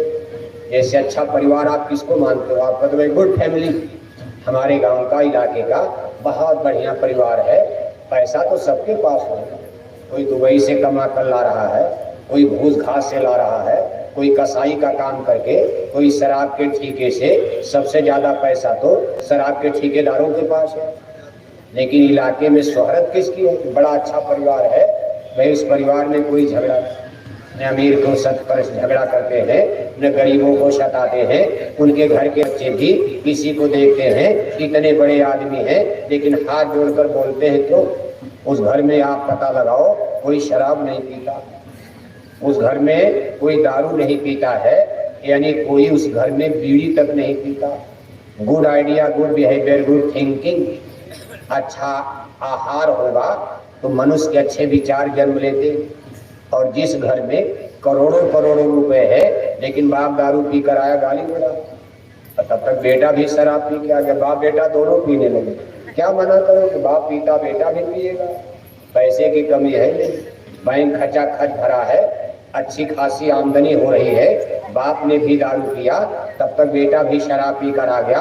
अब बाप बेटे को गाली दे रहा, बेटा बाप को गाली दे रहा। शराब मनुष्य का कितना बड़ा नैतिक पतन करती है।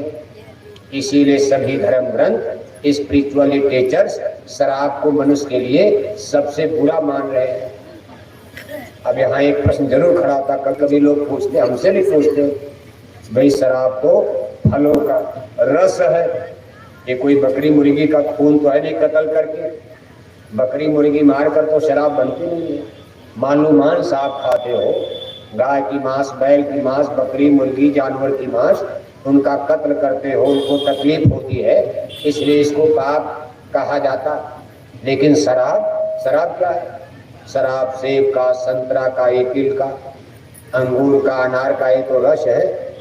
गांव देहात में महुआ से भी बनती है, लेकिन महुआ वाली शराब को देसी शराब कहते हैं। इसमें अगर अल्कोहल ज़्यादा हो गया तो पता चला पीने वाले सब रातों रात मर जाते। एक खतरनाक होती, जानलेवा होती। लेकिन अब गरीब आदमी है, इतना पैसा उसके पास है नहीं कि 9,000 10,000 रुपया की शीशी स्पेशल वाइन, सेब संतरा अंगूर अनार वाली, गरीब आदमी कहे तो मिनिस्टर पी सकते हैं। ये मंत्री मिनिस्टर पीते हैं जो सरकारी खजाने पर डाका डाल देते हैं। उनके कोई पैसे की कमी बात, बोतलें पीते रहे, भारत माता की जय बोलते रहे और विदेशी बैंकों में खाता आप यहाँ से भेजते दिल्ली लखनऊ, उनको कितनों पिए क्या फर्क पड़ता। जनता बेचारी मरी जा रही हो, 10,000 20,000 स्पेशल वाइन जो विदेश से आती। लेकिन गरीब आदमी इसी से काम चलाता है। 100 रुपया 200 रुपया जेब में किसी तरह। अब 200 रुपया 400 रुपया रोज कहाँ मिलेगा? तो ठेला चला के 500 रुपया कमाया। अब घर में बाल बच्चों को सब्जी है, ये है वो है, उसी में से दारू भी पीना है। कहता सब्जी नहीं खाएंगे लेकिन दारू जरूर पिएंगे, क्योंकि सब्जी बिना तो रह लेगा, दारू बिना फिर वो पियक्कड़ आदमी रह नहीं सकता। जिसको पीने की आदत लग गई, नहीं पिएगा रात भर नींद नहीं आएगी, पागल हो जाएगा। तो भाई छोड़ो सब्जी वाला काम, आज बच्चों से कह दो नमक रोटी खा लो, और चला गया बाजार दारू पी लिया, घर में बीवी से झगड़ा होता है तो बच्चे सब्जी इंतजार, आज दारू पी लिए और सब्जी का पैसा नहीं तो बीवी को मारता। तमाम बहनें मिलती हैं और इस दर्द को बयान करती हैं, हमारे पति बड़े पियक्कड़, रोज घर में झगड़ा होता है, दया हो जाए इनकी शराब छूट जाए। हम लोग कहते भाई मेहनत तो किया जा रहा है। अब थोड़ी जंतर मंतर जादू टोना से दुनिया बदल जाती तो भगवान राम को 14 बरस जंगल में ठोकर खाने की क्या जरूरत है? भगवान राम तो भगवान थे, अयोध्या में ही जादू मार देते, रावण मर जाते। कुछ लोग ये सोचते हैं कि जादू टोना जंतर मंतर से रामराज आ जाएगा, सनातन आ जाएगा, सतयुग आ जाएगा, भारत विश्व गुरु बन जाएगा। घर में बैठे बैठे पूरा पकवान खाकर सेक्रीफाइस करना पड़ता है, त्याग करना पड़ता है। लक्ष्मण को शक्ति बाण लगा, सीता जी का हरण हुआ, 14 बरस भगवान राम को टाट बोरा पहनकर जमीन पर लेटना पड़ा, तब धर्म वापस आया, इसकी स्थापना हुई। 12-13 बरस तक पांचों पांडवों को देखो जंगल जंगल ठोकर खानी पड़ी, तब धर्म युद्ध हुआ और पांडवों की विजय हुई। अब कोई सोचते बस कानून बनाकर रामराज आ जाएगा, जादू मंत्र से आ जाएगा, कोई मंत्र पढ़ दिया जाएगा, बस दुनिया ठीक हो जाएगी। ऐसा ही कभी हो नहीं सकता। जो लोग इस मामले में गफलत में हैं, ऐसे राम बिना कुर्बानी के, बिना सेक्रीफाइस के, बिना बलिदान के, बिना मेहनत परिश्रम के कभी भी युग नहीं बदलता है। कोई न कोई महामानव जन्म लेकर यहाँ त्याग करते हैं, करवाते हैं। और ये त्याग देखो 60 बरस तक गुरु महाराज ने तपस्या किया, मेहनत किया, जंगल पहाड़, और आज उनके 2012 में जब गुरु महाराज ने धाम चले गए, इस नासवान जगत को छोड़कर अपने परम धाम सिधार गए, उनके वारिस उत्तराधिकारी हमारे पूज्य हुजूर महाराज जी लगातार देखो 10 वर्ष से कितनी मेहनत कर रहे हैं। छोटे बड़े काफिले निकालकर, जाड़ा गर्मी बरसात की परवाह किए बिना लगातार जन जागरण यात्रा पर चलते रहते हैं। और उसका कितना बड़ा लाभ मिल रहा। और लाखों लोग टाट पहनकर, लाखों लाख भाई बहन शाकाहारी जाति पहनकर बराबर उनके सहयोग में साथ में देखो खड़े नजर आ रहे, खड़े दिखाई दे रहे।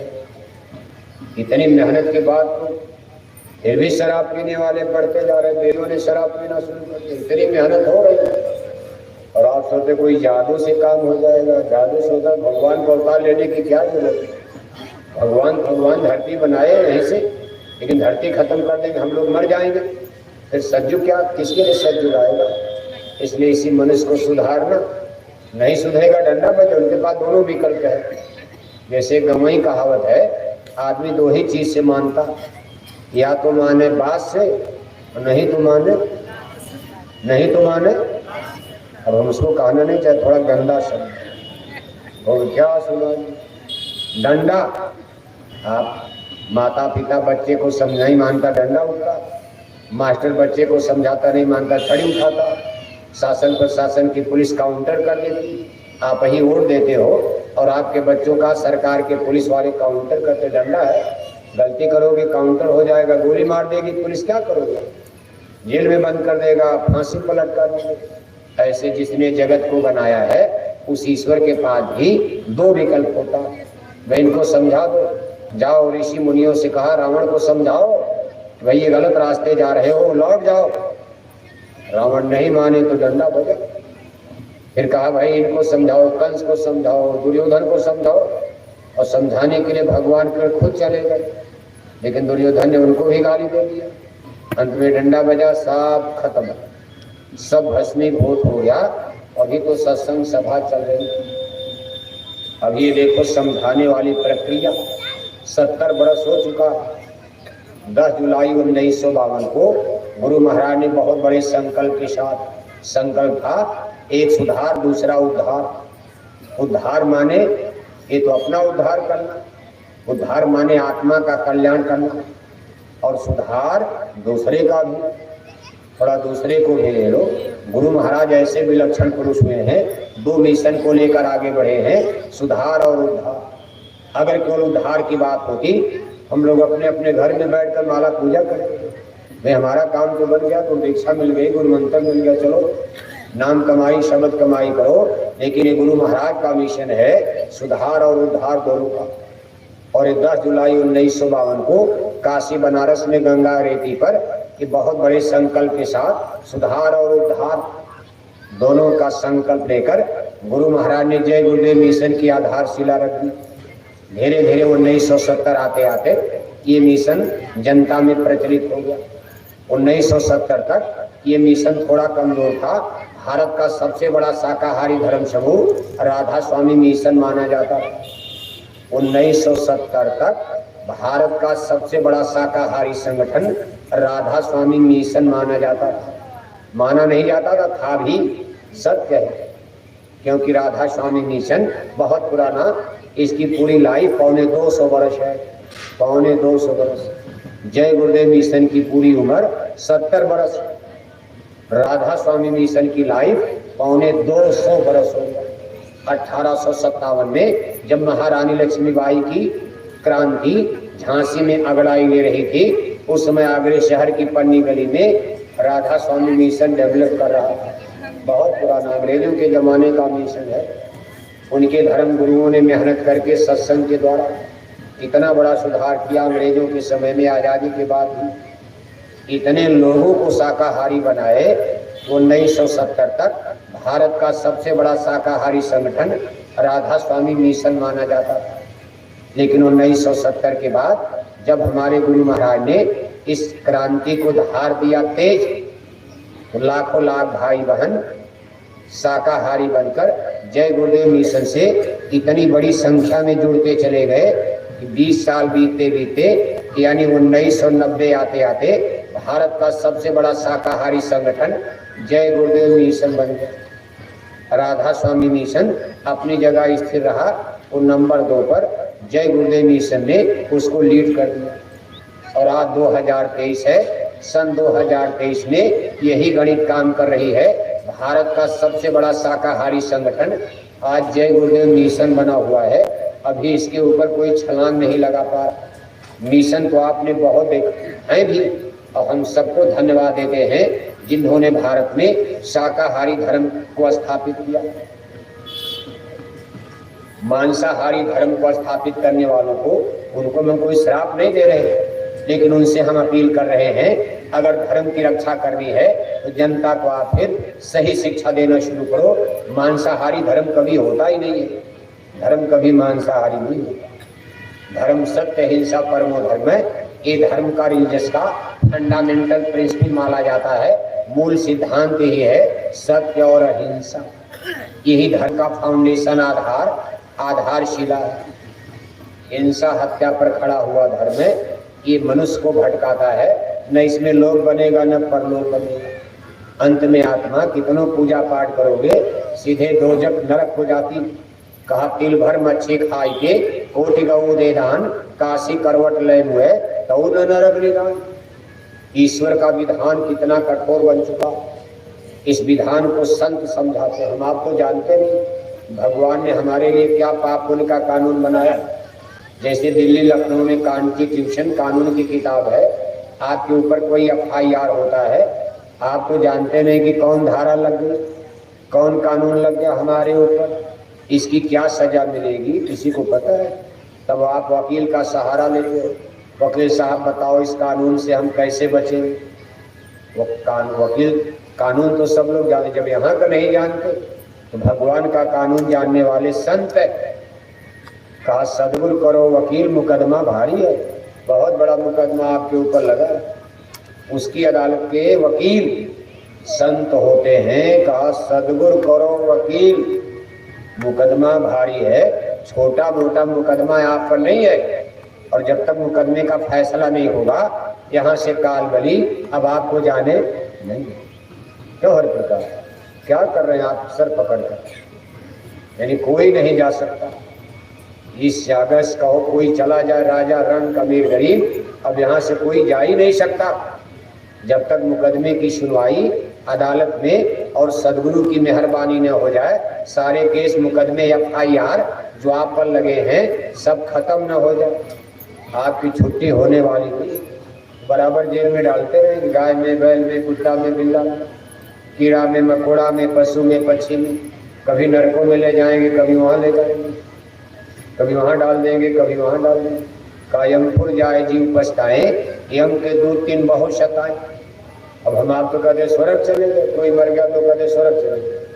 अब संत कह रहे हैं भाई हम तो देख रहे हैं, लाखों लोग रोज दुनिया में जन्मते हैं, लाखों लोग रोज मरते हैं, तो त्रेते द्वापर में मौत नहीं होती। आज भी लाखों लोग रोज दुनिया में जन्मते हैं, लाखों लोग रोज मरते हैं। ये मर करके जीव कहाँ जा रहे हैं आज भी संत देख रहे हैं। जिनके पास दिव्य दृष्टि है, त्रिकाल नेत्र है, देख रहे हैं और वो समझा रहे हैं। ये नहीं बोलो किताब पढ़ना।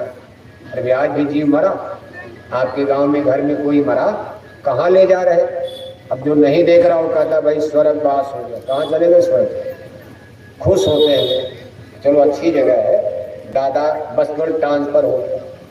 दादा मरे नहीं, ये तो आप भी मानते हैं। जिसको दादा मानते हैं शरीर को, ये तो आपने आग में जला दिया, उसके बाद कहोगे दादा स्वर्ग चले। दादा दो हो गए, अभी तक दादा को हाड़ मांस मानते थे, इसी हाड़ मांस के लिए रो रहे हो, आग में जलाए जा रहे, रोए जा रहे। इसके बाद जला वला करके मिट्टी कर दिया। दादा की शरीर आग में जलकर भस्म हो गई। जब घर आते कहते दादा स्वर्ग चले। कहाँ चले गए? स्वर्गवास हो। क्या स्वर्ग का पट्टा आप ही कर सब स्वर्ग चले गए? इसी तरह स्वर्ग तो गोरखपुर में नरक हो गया होगा, कोई गया होगा। हाँ तक किसी ने तिरही में चिट्ठी लिखा कि मेरे दादा का नरकवास हो गया। यानी आप ये मानते हो दादा मरते नहीं। ये बात सिद्ध करती कि आत्मा तो अमर है, आत्मा कभी नहीं मरती है, बस केवल दादा का ट्रांसफर हो गया। यहाँ मनुष्य की शरीर से निकलकर दादा स्वर्ग में चले गए। और ऐसा माना जाता है कि गोरखपुर से अच्छी जगह स्वर्ग है। यहाँ की कोठी, यहाँ की हवेली, यहाँ का खाना पीना, कार मोटर हवाई जहाज, यहाँ की शरीर, इससे अच्छी जगह स्वर्ग में, इससे सुंदर शरीर, इससे सुंदर किला महल, इससे सुंदर खाने पीने की इंतजाम। इसलिए आपको खुशी होती है कि दादा स्वर्ग चले गए और खुशी में तेरही में लाख 2 लाख रुपए खर्च करके टोले महल्ले को लड्डू पूरी खिला देते हैं। अगर आपको सूचना दे दी जाए कि दादा तो नरक में चले गए तो बैठ के रोओगे, कोई लड्डू खिलाएगा? कहेंगे तो नरक चले गए 2 लाख खर्चा क्यों किया जाए? क्यों खर्चा करेगा? कोई 2-4 लाख करेगी, जिसकी जैसी जेब, जिसका जैसा बजट लोग खर्चा कर देते। यानी ये बात सिद्ध करती है भाई दादा मरे नहीं, ट्रांसफर हो गया। मृत्यु लोक से निकलकर, गोरखपुर से निकलकर, इस हाड़ मास की दुखदाई रोगी दुखी शरीर से निकलकर बूढ़े हो गए थे, चल नहीं पाते थे, चारपाई पर टट्टी हो रहा था, पेशाब हो रहा था। वो तो घर में सब लोग चाह भी रहे थे भगवान जल्दी बुढ़ा मर जाए, और बहू कहती है भगवान जल्दी बुढ़िया मर जाती, चाबी कुंजी तिजोरी की हम मालकिन बन जाएंगे।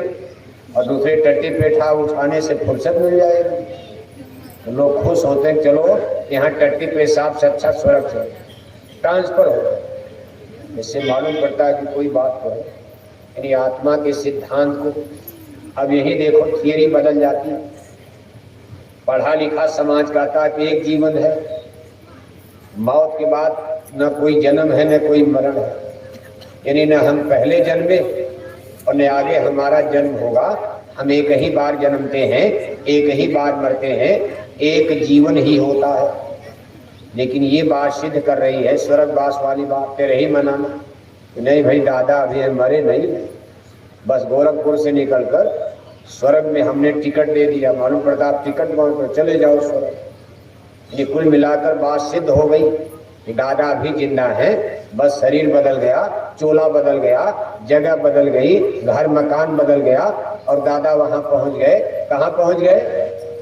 स्वर्ग पर। वास माने आवास, जैसे सरकार आवास देती है ऐसे आपने आवास स्वर्ग में दिलवा दिया। गजब हो, पट्टा कर दिया, कहा दादा जाओ रिजर्व है, आप स्वर्गवास टिकट बांट दिया, कागज पर लिखकर नोटिस सूचना तेरे ही में जारी कर दिया, पूजनी दादाजी का स्वर्गवास हो। और कागा दादा के लिए तमाम पुआ सब करते रहते। हर साल लोग पुण्यतिथि भी मनाते हैं, कितना खुश होते। कहा दादा की पुण्यतिथि है, तमाम विद्वानों को बुलाकर और तमाम भोजन पकवान बनाकर और कहते भाई दादा को अर्पण कर दो, मंत्र पाठ करो। भाई दादा भूखे होंगे। हिंदू धर्म में आप देखते हो क्वार के पितृपक्ष के पवित्र महीने में नदी तालाब में नहाकर हिंदू लोग ऐसे ऐसे पानी करते हैं। अब तो नदी तालाब सूख गया, नल वाला पानी पिला दो, टोटी वाला पिला दो, क्या फर्क है? प्यासे तो बुझा लो। कहा ये क्या कर रहे हो? कहा दादा को पानी सप्लाई किया जा रहा, साल भर का इकट्ठा, कई बार पिला दो, क्वार के बाद फिर कुआ। अब ये सब अंधविश्वास में आता है। इसीलिए पढ़ा लिखा समाज धर्म को अंधविश्वास आडंबर पाखंड मानकर और वो कहता भाई भगवान भगवान ये सब बकवास चीज है, क्या फर्क पड़ता है? सही बात है। अब ऐसे अंजलि से पानी करो और कहो दादा को पानी जा रहा, कोई मानेगा इस बात? एक अंधा बहरा आदमी भी नहीं माने। भाई क्या कर रहे हो आप, पागलपन की बात करते हो। इसी तरह एक बार साहब कबीर के समय में साहब कबीर गंगा नदी के किनारे ऐसे पैदल पैदल जा रहे थे। सुबह का समय, गंगा नदी के किनारे ही क्वार का महीना लगा था, पितृपक्ष, जिसको आप पितृ विसर्जन करते हो आप। इसमें काशी नगरी के बड़े बड़े विद्वान तमाम लोग गंगा में नहाकर बस इसी तरह पानी ऐसे ऐसे कर रहे। साहब कबीर ने कहा ये कौन पूजा कर रहे पानी में सुबह से? अरे कहा महाराज जरा ठहर जाइए, अभी हम आते लंगोटी धोती बदल कर तब बताएंगे। बाहर निकले, लंगोटी धोती बदले। अरे कहा महाराज आपको मालूम नहीं है इक्वार का पितृपक्ष का पवित्र महीना है, हमारे हिंदू रीति रिवाज के अनुसार ये अपने बाप दादों को पानी अर्पण कर रहे हैं। कहा बाप दादा हैं कहाँ? कहा पितर लोग चले गए। कहा पितर लोग कहाँ है? कहा अंडी लोग स्वर्ग बैकुंठ में है। तो साहब कभी चुप, अपना कपड़ा उतार कर वो भी कूद गए पानी में और उसी तरह डुबकी लगाए, वो भी ऐसे लगे। अरे कहा महाराज अब आप क्या कर रहे हो? अरे कहा मैं पानी नहीं, दादा दादी को नहीं, पितरों को नहीं, यहाँ से थोड़ी दूर पर मेरे घर में सब्जी की खेती सूख रही, मैं पानी अपने सब्जी के खेत में भेज रहा हूँ। अरे कहा महाराज पागल हो गए हो, 1 मील दूर आपका घर है, यहाँ आपका पानी सब्जी के खेत में कैसे चला जाएगा? अरे कहा मुझसे पागल तो आप हो गए हो, 1 मील की दूरी पर मेरी अंजलि से पानी नहीं जाएगा। स्वर्ग वैकुंठ तो करोड़ों योजन की ऊंचाई पर है, किसी ने देखा कि आपका पानी आपकी अंजलि से वहां कैसे चला जाएगा? तो विद्वान चुप हो जाते। कबीर पंथी लोग इस दृष्टांत को बड़ा गा गा करके, कभी कबीर पंथियों के सत्संग में जाओ, कबीर साहब के जीवन से संबंधित तमाम इस तरह की घटनाएं, क्योंकि वहाँ आडंबर पाखंड कर्मकांड काशी नगरी में इतना ज़्यादा था, तो साहब कबीर उस पर जब कुछ बोलते थे तो लोग सोचते थे हमारा विरोध कर, बात उल्टी हो जाती।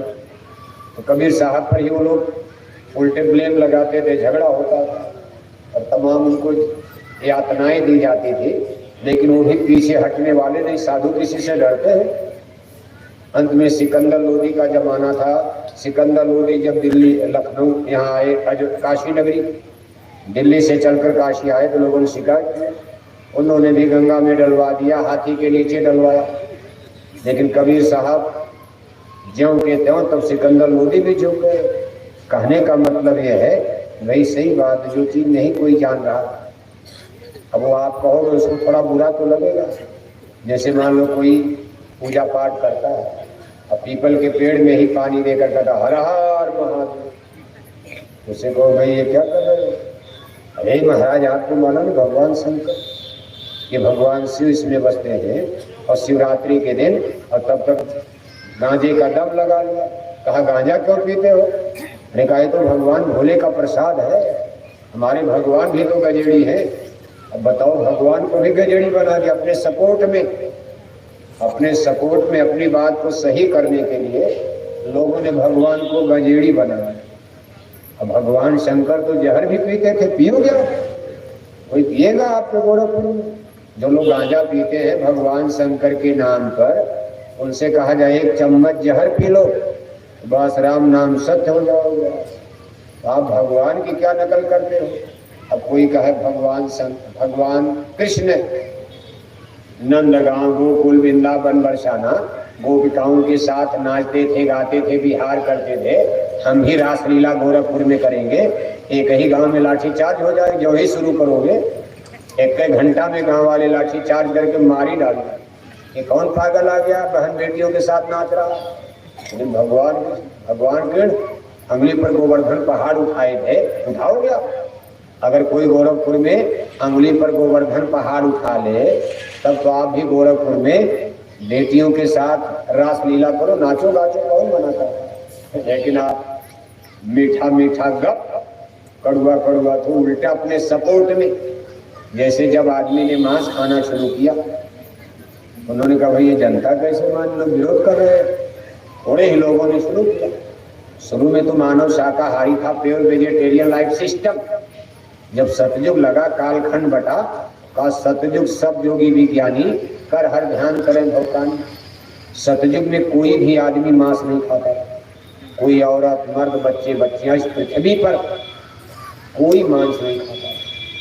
लेकिन जब त्रेता युग लगा, धर्म ग्रंथ बताते हैं कि 5 से 10%, 5 से 10% लोग त्रेता का अंतिम चरण आते आते, बहुत लंबा समय भी था, 17,28,000 बरस तो सतयुग बीत गया, साफ शाकाहारी। जब त्रेता युग लगा तो सतोगुण में कुछ रजोगुण और कुछ तमोगुण, जैसे दाल में नमक होता, ये गुणों पर परिवर्तन होता है। जो डिवाइडेशन हुआ युग होगा, आपको पता नहीं चलेगा और युग बदल जाएगा, तब आपके बुद्धि पर उसका असर आ जाएगा।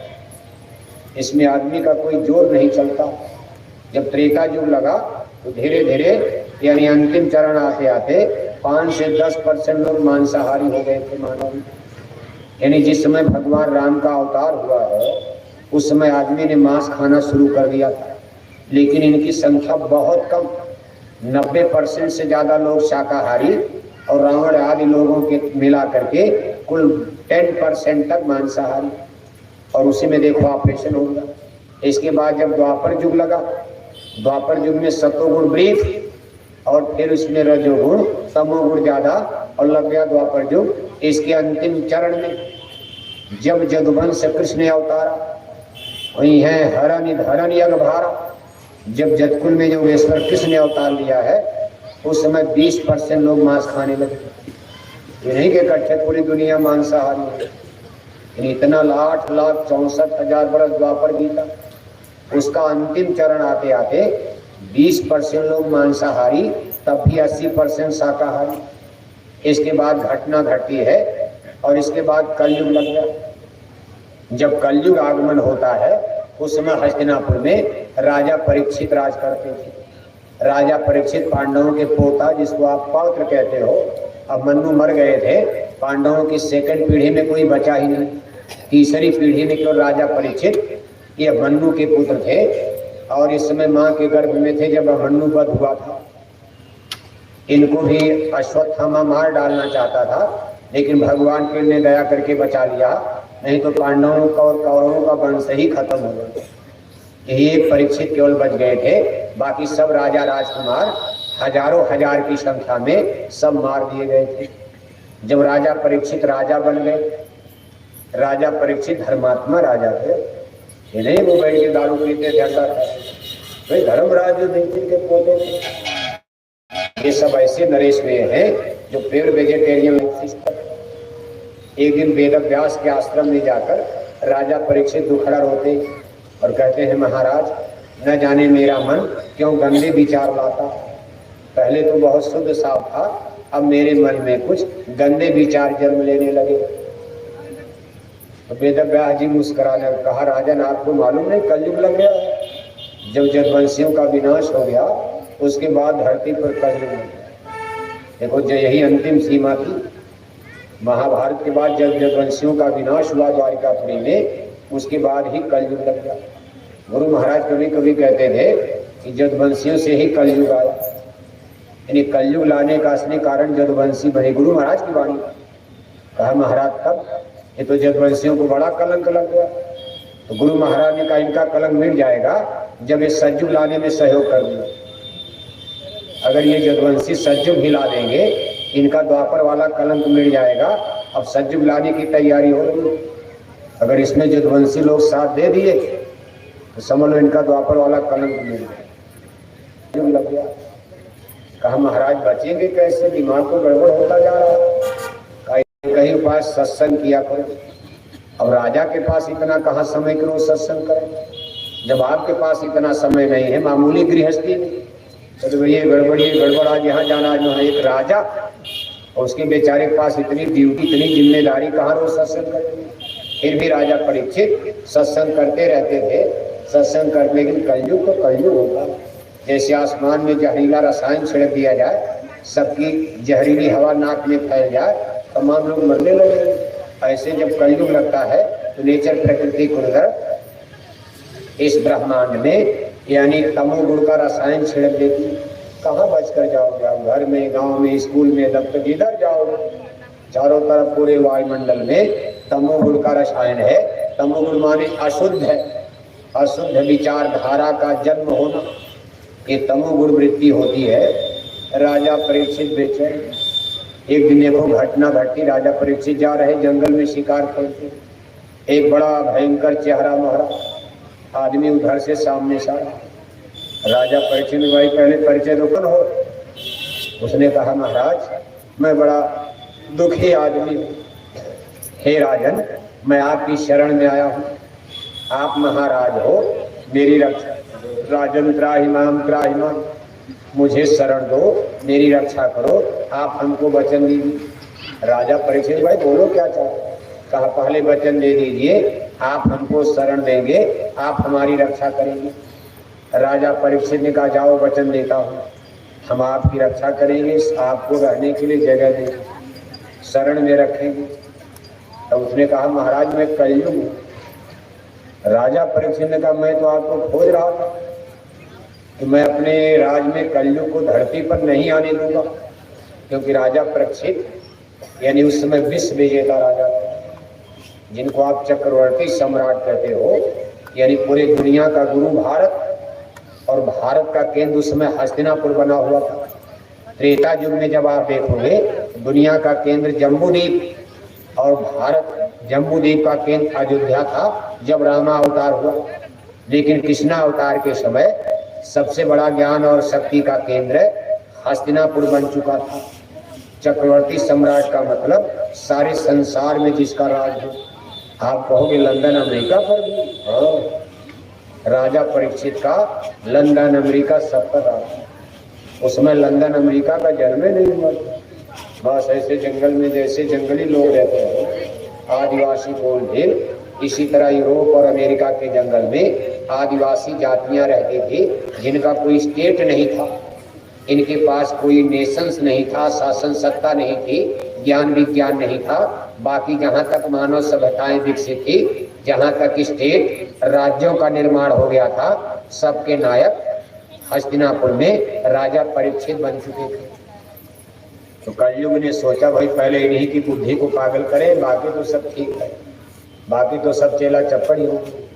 कहा भाई हम आपको मारना चाहते थे लेकिन आपने वचन ले लिया, अब तो हम मजबूर हो गए, अब आपको मारेंगे कैसे।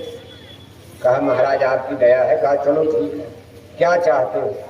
कहा महाराज मुझको स्वर्ग वैकुंठ से धरती पर उतार दिया गया और मुझको धरती पर रहना है और आपके राज्य में हम रहना चाहते हैं। राजा परीक्षित ने कहा भाई कहाँ रहोगे? कहा महाराज कोई जगह दे दीजिए। तो राजा परीक्षित लगे सोचने कलयुग इसको हम कहाँ जगह दे दें?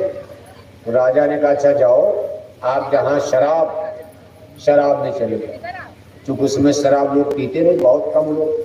तो राजा ने सोचा कि भाई ये थोड़े लोग पीकर क्या बिगाड़ लें। कहा जाओ शराब में रहो।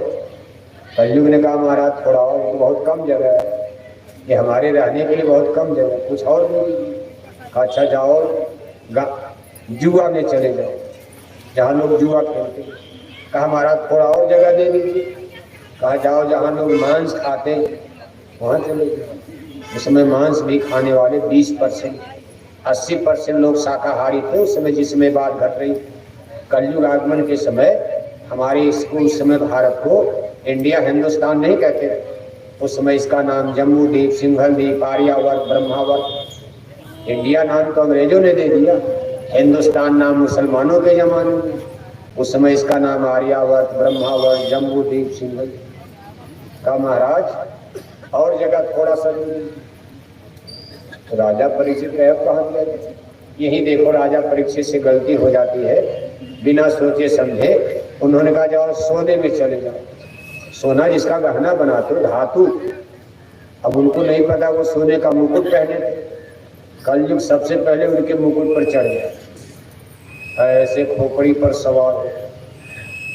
राजा परीक्षित आगे बढ़ते, अब कलयुग के खोपड़ी पर चढ़ते ही उनके मन में बेचैनी आ गई, बुद्धि भ्रष्ट हो जाती, ज्यादा समय बीत जाता, प्यास लग जाती। जाते हैं जंगल में, दिन डूबने वाला है।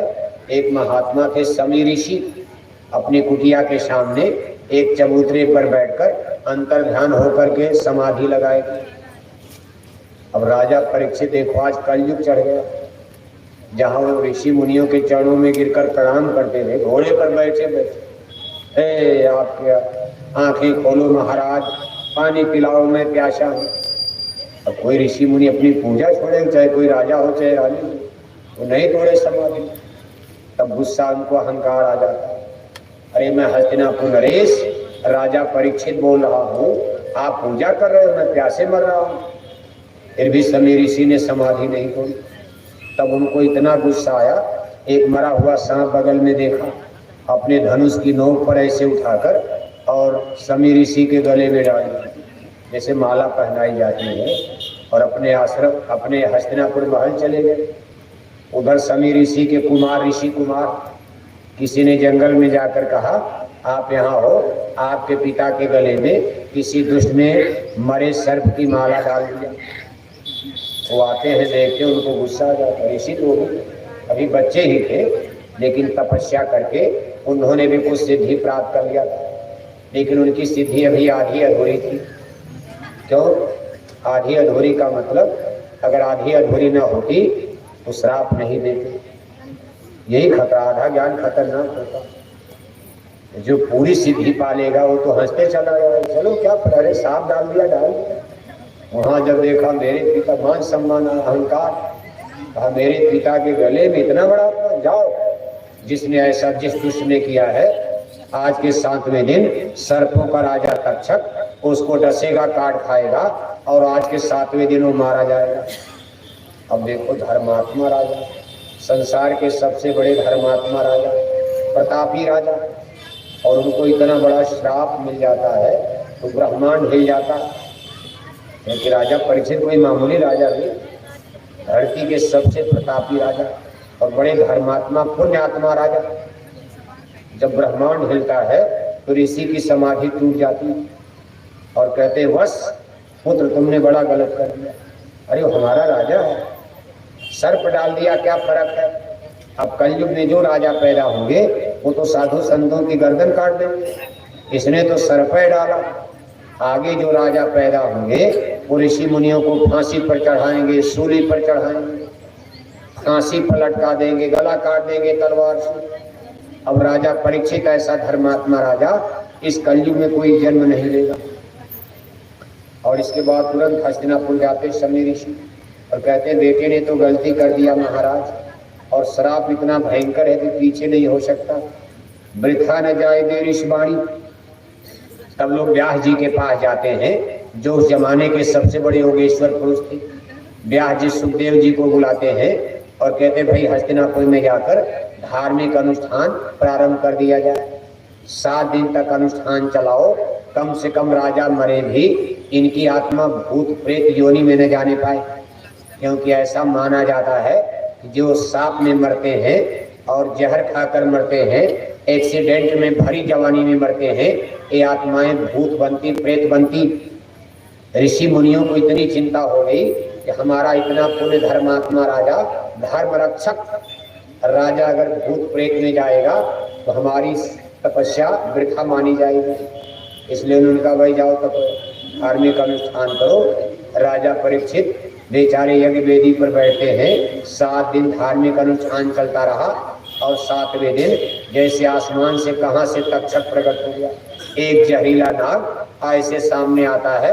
अभी लोग कुछ सोचे तब तक राजा परीक्षित के अंगूठे को काट खाता, अभी वैद्य हकीम कुछ सोचे तब तक जहर शरीर में फैल गया और राजा देखते देखते मारे जाते हैं। लेकिन उनकी आत्मा को नरकों से, भूत प्रेत योनि से ऋषि मुनियों ने बचा लिया। कहने का मतलब है इसको कलयुग है।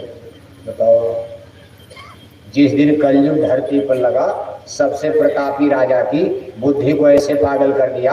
आज के नेता लीडरों की बुद्धि क्या होगी, सब पर खोपड़ी पर कलयुग लगा हुआ। वेद व्यास कहते हैं राजन, हमने आपको बार बार कहा था सत्संग सुनते रहना तो कलयुग के प्रकोप से बच जाओगे।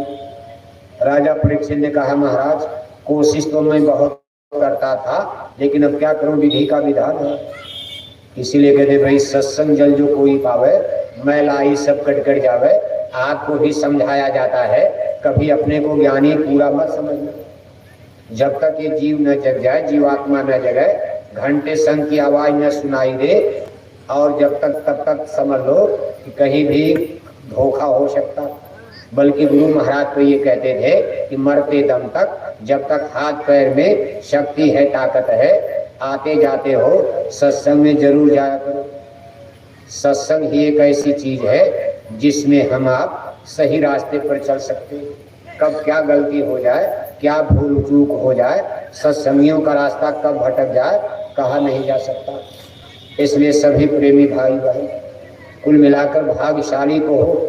इस घनघोर कलयुग में आपको नाम के मूलक दौलत मिल गई, पुण्य पुण्य बिन मिले न क्षमता, सत्संग संसित करियंता, अब मोहिभा भरोसा हनुमंता, बिन हर कृपा मिले न क्षमता।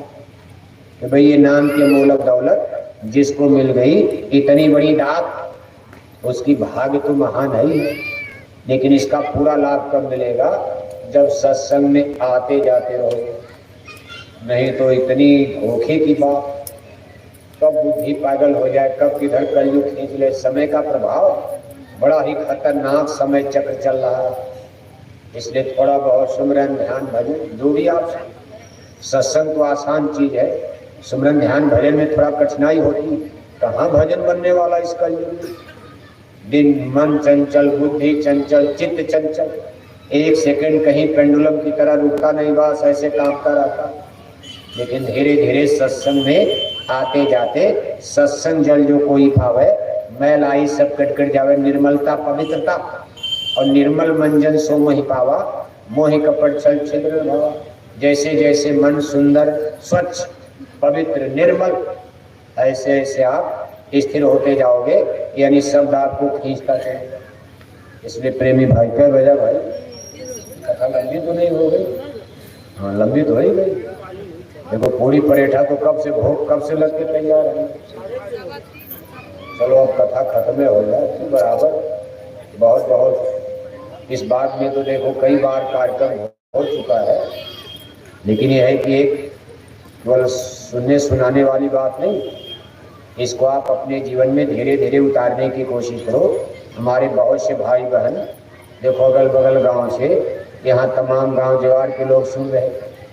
हमारी 2 बात को याद रखना, अब सुनाने के लिए तो कितना हरि अनंत, हरि कथा अनंता, गाँव में सुने भांति बहुसंता, पूजा पाठ चलो अभी कोई करो आप, नहीं पूरी बात समझ में आ रही, गंगा नहाओ, जमुना नहाओ, तीर्थ मुरत सब करो, लेकिन हमारी दो बात को याद रखना। एक तो सभी लोग अपने चूल्हे पर मुर्गा पकाना बंद करो। जितने हिंदू गोरखपुर में आप बिगही में रहते हो, अपने चूल्हे पर मुर्गा पकाना बंद कर दो। अगर आने वाले खराब समय से बचना चाहते हो, मुसलमानों के लिए भी नहीं, मुसलमान यहाँ है ही नहीं, किसको सुना। हमारी आपसे अपील है कि बिगही में सभी लोग अपने चूल्हे पर मुर्गा पकाना बंद करो। दूसरी चीज कि किसी गुरु की खोज कर लेना, कोई खोज लो, कोई गोरखपुर में मिले, चले जाओ, गोरखपीठ में भी तो लोग यही देख लो। देखो गोरखपुर में कितने जोगी आते हैं गेरुआ पहन करके, वो भी तो वहां उन्हीं के पास जाओ तो बता दे। नहीं तो अयोध्या चले जाओ, हनुमानगढ़ ही बहुत बड़ा भगवान राम का मंदिर बन रहा, हजारों साधु वहां रोज जय श्री राम हरे कीर्तन हो रहा। नहीं तो आप काशी नगरी चले जाओ, वृंदावन चले जाओ, देख लो। और जब कहीं आपको शांति न मिले, मतलब शांति, मंत्र का मतलब मन को शांति। अब इतना बड़ा मंत्र भी ना हो जाए कि याद करते करते जिंदगी बीत जाए। कोई वेद का मंत्र संस्कृत वाला बड़ा भारी मंत्र हो जाएगा, तो आप याद है हिंदी तो जानते नहीं, संस्कृत वाला। देखो कितना पवित्र वेदों का मंत्र है, गायत्री मंत्र। आप गायत्री परिवार देखते हो, ब्रह्म तमाम लोग गायत्री मंत्र का जाप करते, लेकिन इसको बड़े बड़े विद्वान ही जप सकते। ये कितना बड़ा मंत्र है। ओम भूर्भुवः स्वः तस्मितुर्वरेण्यं भर्गो देवस्य धीमहि धियो यो नः प्रचोदयात्। यही मंत्र हम आपको दे दें तो साल भर तो यादें नहीं कर पाओगे, कुछ न कुछ त्रुटि करोगे, और जब गलती करोगे इसका उल्टा परिणाम आपको मिलेगा, नहीं कर पाओगे। ये रिजल्ट आपको उल्टा देगा, जैसे दवा का साइड इफेक्ट होता। इसलिए कलयुग में संतों ने इसको रोक दिया कि भाई यही जनता अब संस्कृत तो जानती नहीं, ये त्रेता द्वापर वाला पूजा मन तो कलयुग में कोई कर ही नहीं पाएगा। इसलिए कहा और सभी साधन सब जुग के सब संतों ने किया निदान, सेवा सदगुरु नाम कमाई, सत्संग महिमा किया बखान। गोस्वामी जी महाराज को रामायण में भी लिखना पड़ा कि कलयुग केवल नाम या धारा, बस सुमिर सुमिर न रुक रहे पारा नाम। अब नाम खोजो, आप कहाँ मिलेगा, उसका दुकान बता दिया, छिपाया नहीं। कहा नाम कहाँ मिलेगा, कहा मंदिर में, हिमालय में, पेड़ पौधे में, कहा किताब में, कहीं पानी में, गंगा जमुना में, कहा नहीं वही नाम नहीं है। कहलक करो मैं नाम बढ़ाई, राम न सके नाम गुण गाई। राम इसकी महिमा नहीं गा पाए कि नाम कोई आसान चीज नहीं है। कहा महाराज इसका भेद कैसे मिलेगा, कि भाई नाम है केवल संत अधीना, संत बिना कोई नाम न चिन्हा, संत पुरुष मिले यही उसके व्यापारी है। इसी का वो धंधा करते कि नाम रतन धन की अमोलक दौलत, इसके वो बादशाह शहंशाह है, व्यापारी है, दुकानदार है। उनके पास जाओगे कहते भाई ये चीज उनके पास से आपको मिल जाएगी। इसीलिए कहा सदगुरु खोजो रे प्यारी, जगत में दुर्लभ रतन है, खोज लेना। हमारा आपसे अपील यही है, दो चीज, एक तो कभी मांस मत खाओ आप। अगर अपनी जीवात्मा को नरकों से बचाना है, घर से बीमारी भगाना है, सुख शांति लाना है, आने वाले खराब समय से आपको रक्षा करनी है, तो पशु पक्षियों का वध, हिंसा, हत्या का रास्ता छोड़ दो। दूसरी चीज आत्मा के कल्याण के लिए किसी संत की, सदगुरु की खोज कर लो। अंग्रेजी पढ़ना, अंग्रेजी वाला मास्टर, आपको मैथ पढ़ना है, गणित वाला मास्टर, मास्टर तो पढ़ाएगा, किताबें से पढ़ लोगे आप। इसीलिए रामायण कह रही, रामायण भी कह रही, गुरु बिन भव नि करे न कोई, जो बिरंच शंकर सम हो।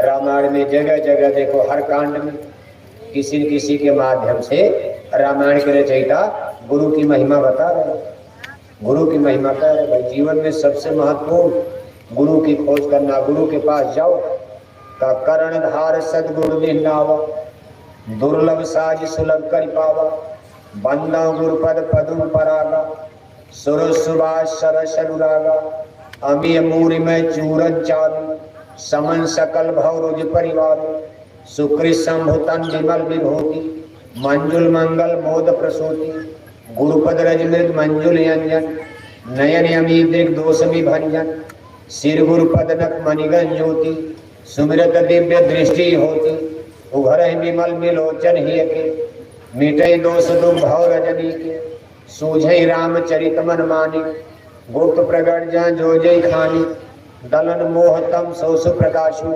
बड़े भाग्य यामय जाशु बंदो गुरुपद कंजय कृपा सिंधु नर रूप हरि महामोहतम पुंजय जासु वचन रवि कर निकर अंधेरा कब जाएगा जब लाइट जलेगी प्रकाश ऐसे कब जाएगा जब आपको संत मिलेंगे गुरु मिलेंगे सदगुरु मिलेंगे। इसलिए पूजा आप करो, आप इसको कौन मना। अगर आपके पास समय है थोड़ा पीपल भी पूजो, काकड़ भी पूजो, गंगा नहाओ, राप्ती नहाओ, जमुना नहाओ, और नहीं समय है तो थोड़ा रोको उसको। असली चीज गुरु पूजा, गुरु पूजा में सबकी पूजा, जस समुद्र में नदी समाजा, सब तीर्थ बार बार गंगा सागर, सब नदियों का पानी समुद्र में मिल गया। जहाँ गंगा मैया समुद्र में मिल गई वहाँ घाट पर नहा लिया तो सभी नदियों के पानी में नहा लिया। अलग अलग नहाओगे कैसा लगेगा। कभी गंगा सागर, गंगा और सागर जहाँ मिलते वहाँ राप्ती का पानी, गोमती का पानी, नर्मदा का पानी, तापी का पानी, गंगा का पानी, जमुना का पानी, सब पानी वहाँ जाकर मिलता, उसी में नहा। ऐसे गुरु की इतनी बड़ी शक्ति है। कहा गुरु ब्रह्मा गुरु विष्णु गुरुर्देवा महेश्वर गुरु साक्षात परम ब्रह्म तस्मै श्री गुरुवे नमः। गुरु माने हाड़ मास नहीं। तो भाई जैसे बिजली का तार होता, पावर हाउस से जुड़ा है, आपने अपने घर में तार काट कर, ऊपर तो रबड़ है, उसमें तार जोड़ोगे बल्ब नहीं जलेगा। थोड़ा रबड़ की खोल को हटाओ और काट करके नंगे तार से जोड़ो, प्रकाश हो जाएगा। फिर आपने दूसरे घर में तार जोड़ लिया, उसके घर में भी प्रकाश, फिर वहां से जोड़कर अगले घर में। अब सबके घर में पावर हाउस लगा, बिजली बनती है। बिजली का कारखाना तो एक जगह, लेकिन तारों के द्वारा ऐसे जोड़ते जोड़ते बिजली पूरे गोरखपुर के घर घर में, कमरे कमरे में फैल जाती है। ऐसे ही जब संत अवतार होते हैं, ये देखो इंटरनल आंतरिक धार इनकी सतलोक में अमर देश में जुड़ी रहती। जब शिष्य जिसको नामदान देंगे, गुरु दीक्षा गुरुमन देंगे, अब वो तार खोल खोल माने पापों की जो काई है, कूड़ा कचरा, इसको साफ करके संत सदगुरु आपकी आत्मा का तार अपने से जोड़ते और वो जुड़े हैं सतलोक से। अब जो गुरु के अंदर प्रकाश, उसी तरह से बल्ब आपका भी जल जाएगा। कहते भाई गुरु कर ले आप समान, का कोई कमी नहीं, अपने ही समान बना लेंगे। जैसे उनके अंदर प्रकाश, वैसे तार जुड़ा उसमें प्रकाश, अगले घर में तार जोड़ दिया, उसके घर में भी बल्ब उसी तरह जल गया, उसने जोड़ दिया वहां भी जल गया। कहते भाई गुरु कर ले आप समान।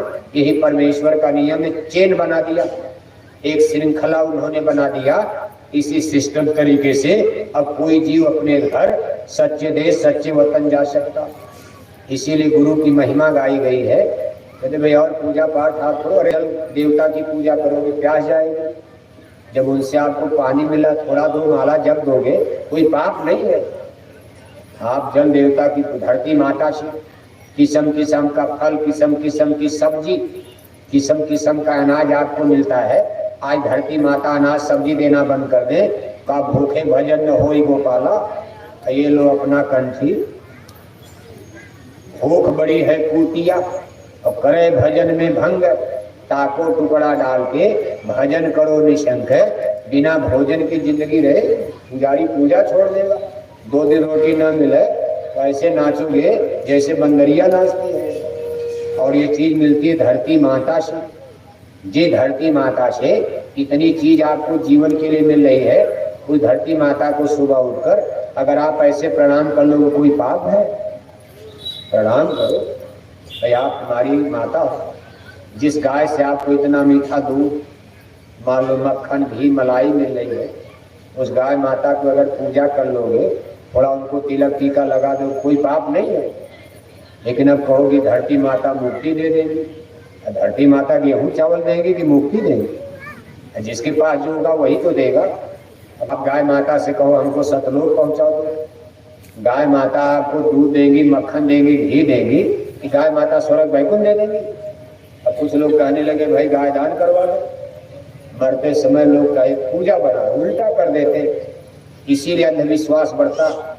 लोग कहते भाई अब दादा मर रहे हैं, जरा इनको गाय की पूंछ मरते समय पकड़वा दो, गैया माता इनको पार करा देंगी।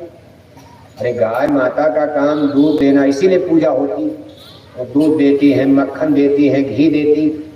जब लोग शाकाहारी थे, मांस नहीं खाते थे, आदमी के भोजन में गाय माता का बड़ा महत्व था। आज भी जब गोरखपुर शाकाहारी हो जाएगा, सबके घर में 2, 4, 10 गायें, तब लोग गाय की महिमा समझने लगेंगे। और गाय माता की रक्षा तभी होगी जब लोग शाकाहारी होंगे। इतनी सब्जी, इतना फल और इतना दाल। अभी 80% लोग गोरखपुर में मांस खाते, 80% हिंदू, 20% केवल शाकाहारी। तभी दाल का रेट कितना ज्यादा जान रहे हो? दाल कितनी महंगी, 80% तो मांस खाते, तभी दाल का रेट देखो कितना, आलू कितना महंगा, सब्जी कितनी महंगी। अब मान लो पूरा गोरखपुर रातों रात शाकाहारी बन गया, एक दिन में तो गोरखपुर में सब्जी खत्म, आलू टमाटर खत्म, दाल खत्म। तब आप कहोगे अब क्या किया जाए? सब्जी इतनी जल्दी पैदा नहीं होगी, अब रहर तो साल भर बाद पैदा होगी, तब तक क्या मरोगे आप?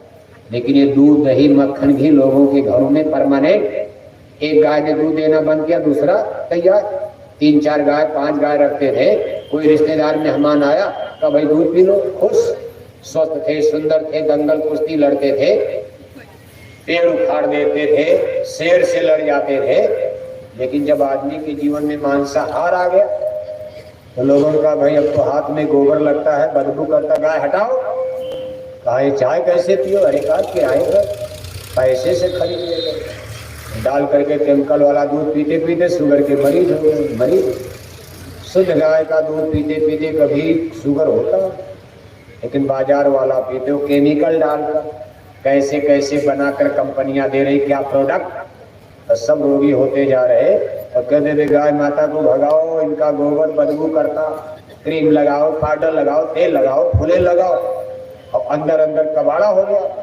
कहीं शुगर हो गया, कहीं बवासीर हो गया, कहीं भूखंदर हो गया, कहीं अल्सर हो गया, कहीं लीवर डैमेज, कहीं लेंस डैमेज, कहीं किडनी खत्म, कहीं ये खत्म। शरीर में कितनी बीमारियां लग गई। तो गाय माता की इज्जत बचाना है, जान बचानी शाकाहारी, इसी पर बचेगा। बाकी कितनों कानून बना दो, वही माई का लाल गाय माता जान बचा पाए? बचा रहा है, कौन बचाएगा? बॉडी गार्ड लगाया जाएगा गाय के पीछे, आदमी की जानें नहीं बच रही है, गाय के पीछे पुलिस लगाई जाएगी। देखो जरा जंगल में कोई मारे, किसी का खेत गाय खाएगी, मार दे तो ले जाओ, मार डालो उसको।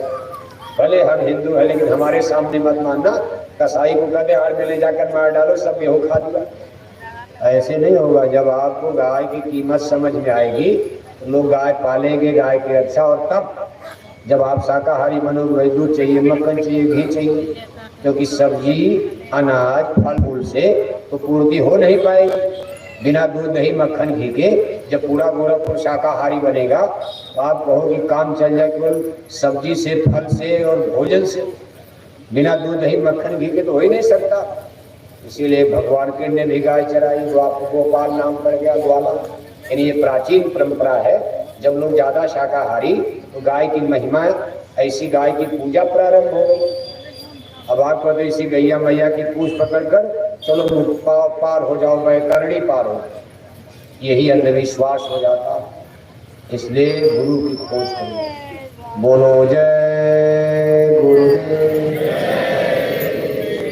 देखो आप सबको बहुत बहुत धन्यवाद है, समय दान दिया आपने, और इतनी देर तक मन बुद्धि चित्त लगाकर एकाग्र होकर मान दिया, सम्मान दिया, भाव दिया, प्यार दिया, सत्कार दिया। सबको बहुत बहुत धन्यवाद देते हैं। हम अपने भाई पांडे जी, देखो जिनके पौध का आज ये मुंडन संस्कार, इसी उपलक्ष्य पर उन्होंने सत्संग कार्यक्रम आयोजित किया। सबके लिए भोजन भंडारे का भी इंतजाम है। सभी लोग भोजन प्रसाद लेकर ही अपने अपने घरों को प्रस्थान करेंगे। हमारे जिला संघर्ष संगठन गोरखपुर के अध्यक्ष हमारे माननीय मास्टर साहब और उपाध्यक्ष, कोषाध्यक्ष, मंत्री, जो भी संगठन के पदाधिकारी, ब्लॉक के, तहसील के तमाम लोग, सेवादार भाई बहनें हैं आज, और भी देखो तमाम हमारे सत्संगी भाई बहन, ये लाइन से फल की दुकान, ये देखो तमाम परिवार के लोग, ये सब लोग कितने तन्मय भाव से, हम के यहाँ कई बार आ चुके हैं, लेकिन किस तरह से इन लोगों में सेवा भक्ति है और कैसे इनके अंदर त्याग, गुरु महाराज के प्रति कितनी श्रद्धा है, बराबर ये लोग तन मन धन से लगे रहते हैं। और आज इस कार्यक्रम में भी सबने भरपूर साथ दिया, सहयोग दिया और ये निर्विघ्न संपन्न हुआ। सबको बहुत बहुत धन्यवाद है, सबके लिए शुभकामनाएं। हमारे संस्थाध्यक्ष पूज्य हुजूर महाराज जी, देखो